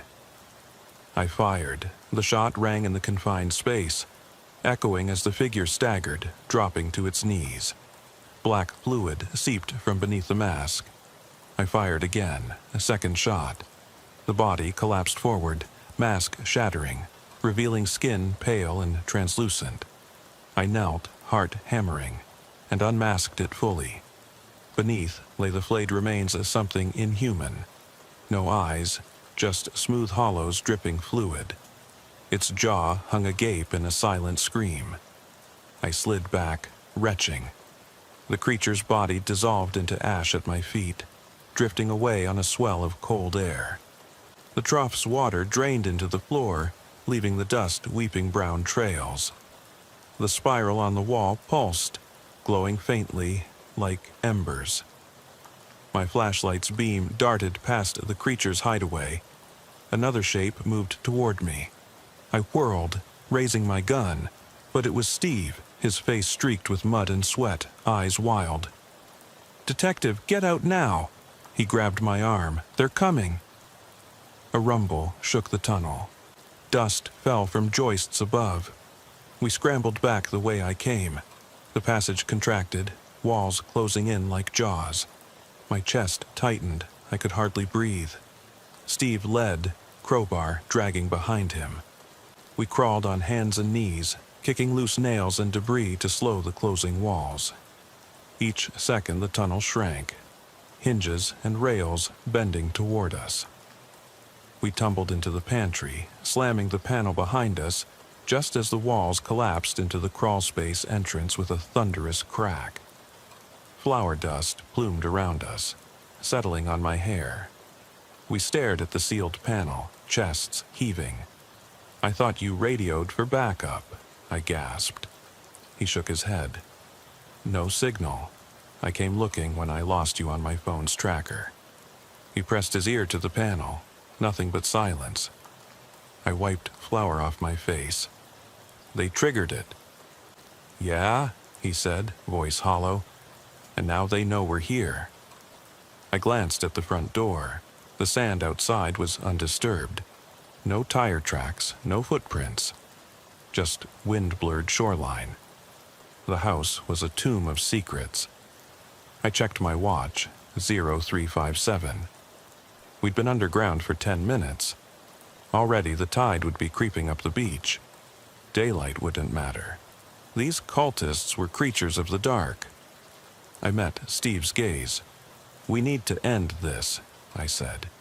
"Pick the ritual site, they have a pattern. The spiral, the crawl spaces, they map a circle. Beachcomber is one point. Next is back on A1A, mile marker 23, where the cruiser was. That old ranger station. They'll use it to finish whatever they started." He nodded slowly, holstering his rifle. Then we end it. We slipped out through the front, leaving the panel snapped closed. I locked the door on the way out. Odd, I thought, to lock a place we planned to destroy.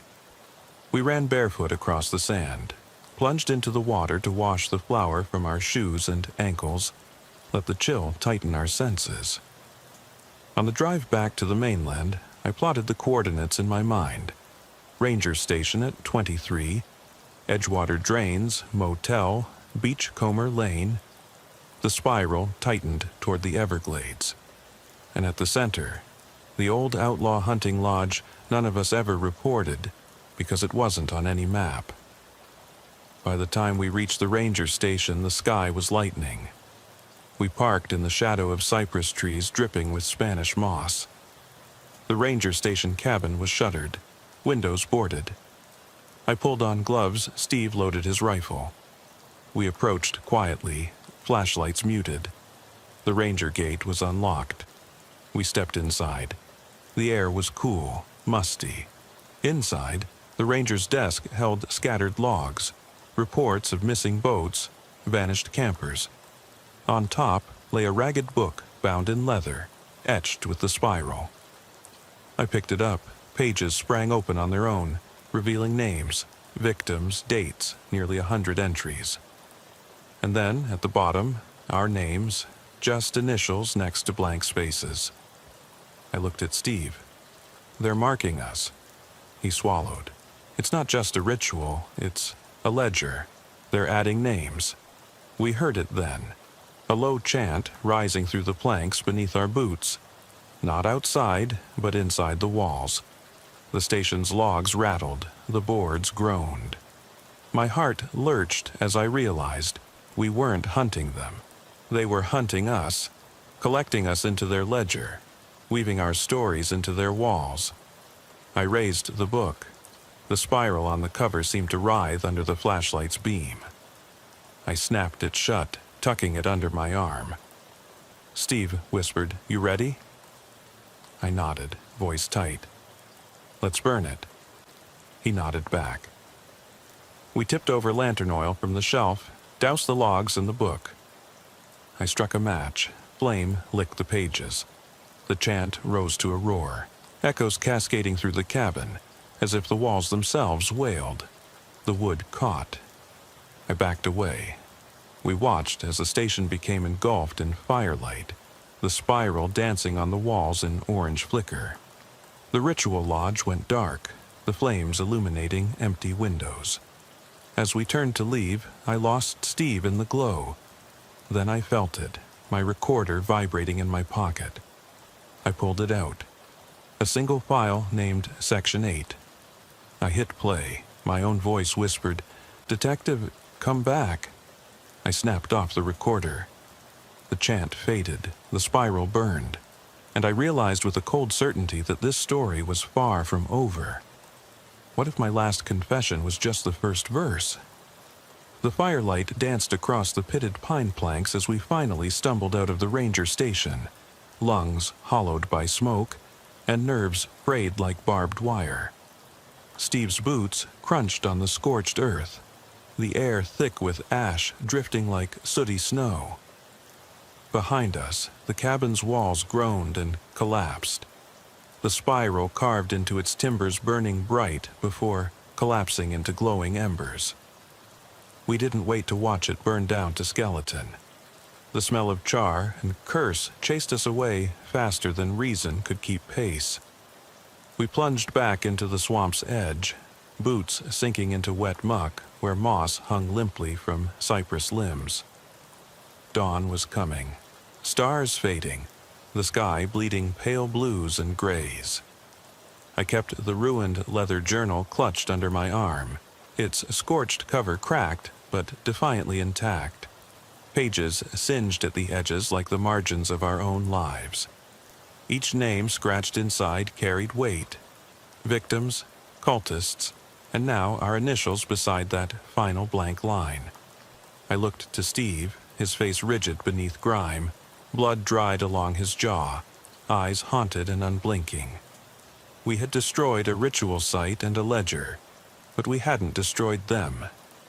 They were already woven into every board and plaster fragment we carried in our pockets, in every radio silence and tunnel seam we'd awakened. We reached the gray ribbon of A1A, the highway slick with early fog. A lone pelican glided low over the water, silent witness to our flight. I leaned on the cruiser's hood, watching the horizon. "So what now?" I rasped, voice brittle. Where do we go from here? Steve rubbed his temples. We vanish, he said, almost to himself. Split up, lay low, try to rewrite our stories. Maybe drop into witness protection. No more houses, no more crawl spaces. They can't collect what they can't find. I spat into the road's center line, watching the droplet sizzle on hot asphalt. And pray they don't learn to hunt GPS signals? They've already learned our faces, our calls. They tracked us across the spiral. Now they'll watch our absence as a new clue.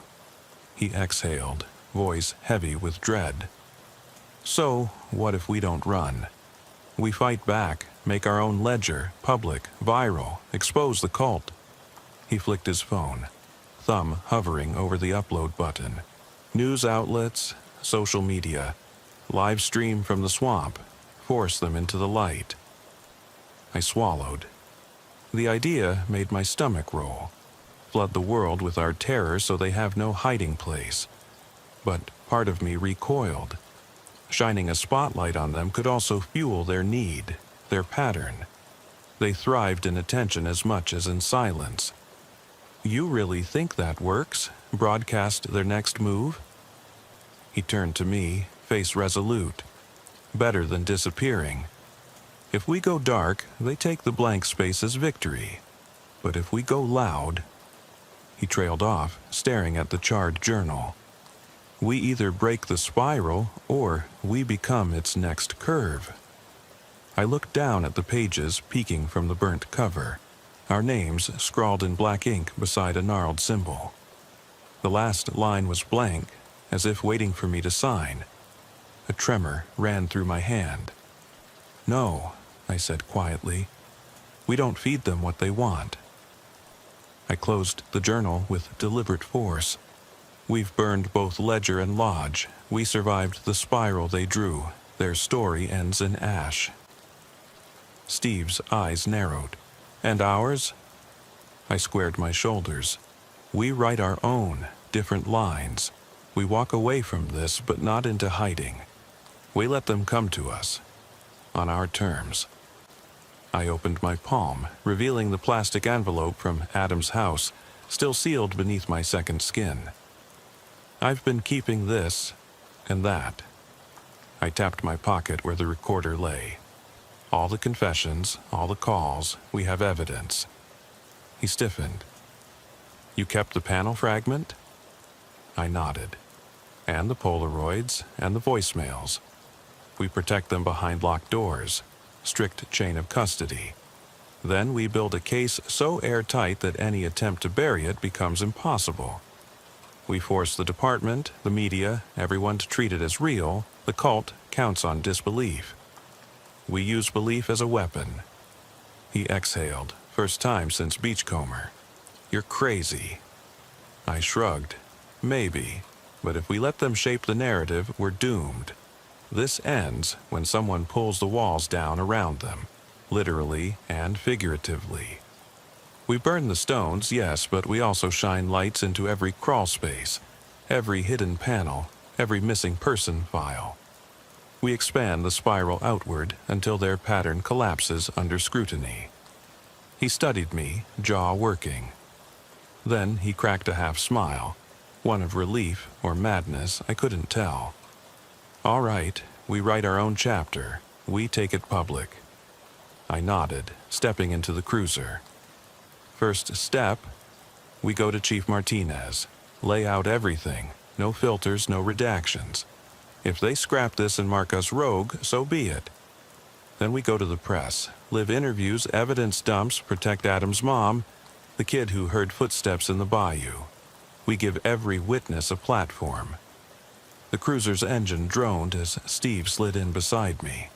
He fired up the phone, screen bright against the dim interior. You draft the memo, I'll start contacting reporters. We bring this to light before they can vanish the evidence again. I pulled the recorder from my pocket, flicked it on. Static cracked, then my voice. Low, world weary with years I can't escape.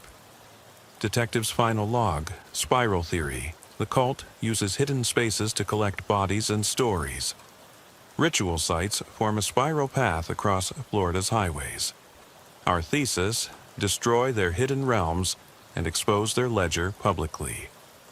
Plan, present evidence to internal affairs, contact media, secure witness protection for bystanders. Goal, collapse cult's secrecy, force exposure, and the spiral. I hit stop. The recorder's red light blinked once. I turned to Steve. Ready?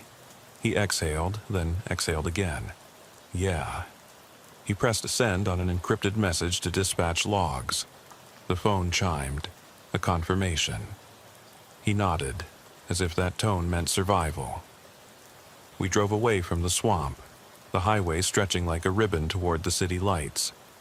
Below us, the Everglades stretched endlessly, silent threats hidden beneath reeds and mud. But at least now we carried fire in our pockets, voices on our side, and evidence too damning to ignore. The spiral had been drawn. Now we would trace its lines backward, erasing every curve, every hidden chamber. We would write the final ledger ourselves. And when they came for us, we'd be waiting, with lights, cameras, witnesses, because the walls could only keep secrets until someone climbed inside them and told the world what they heard.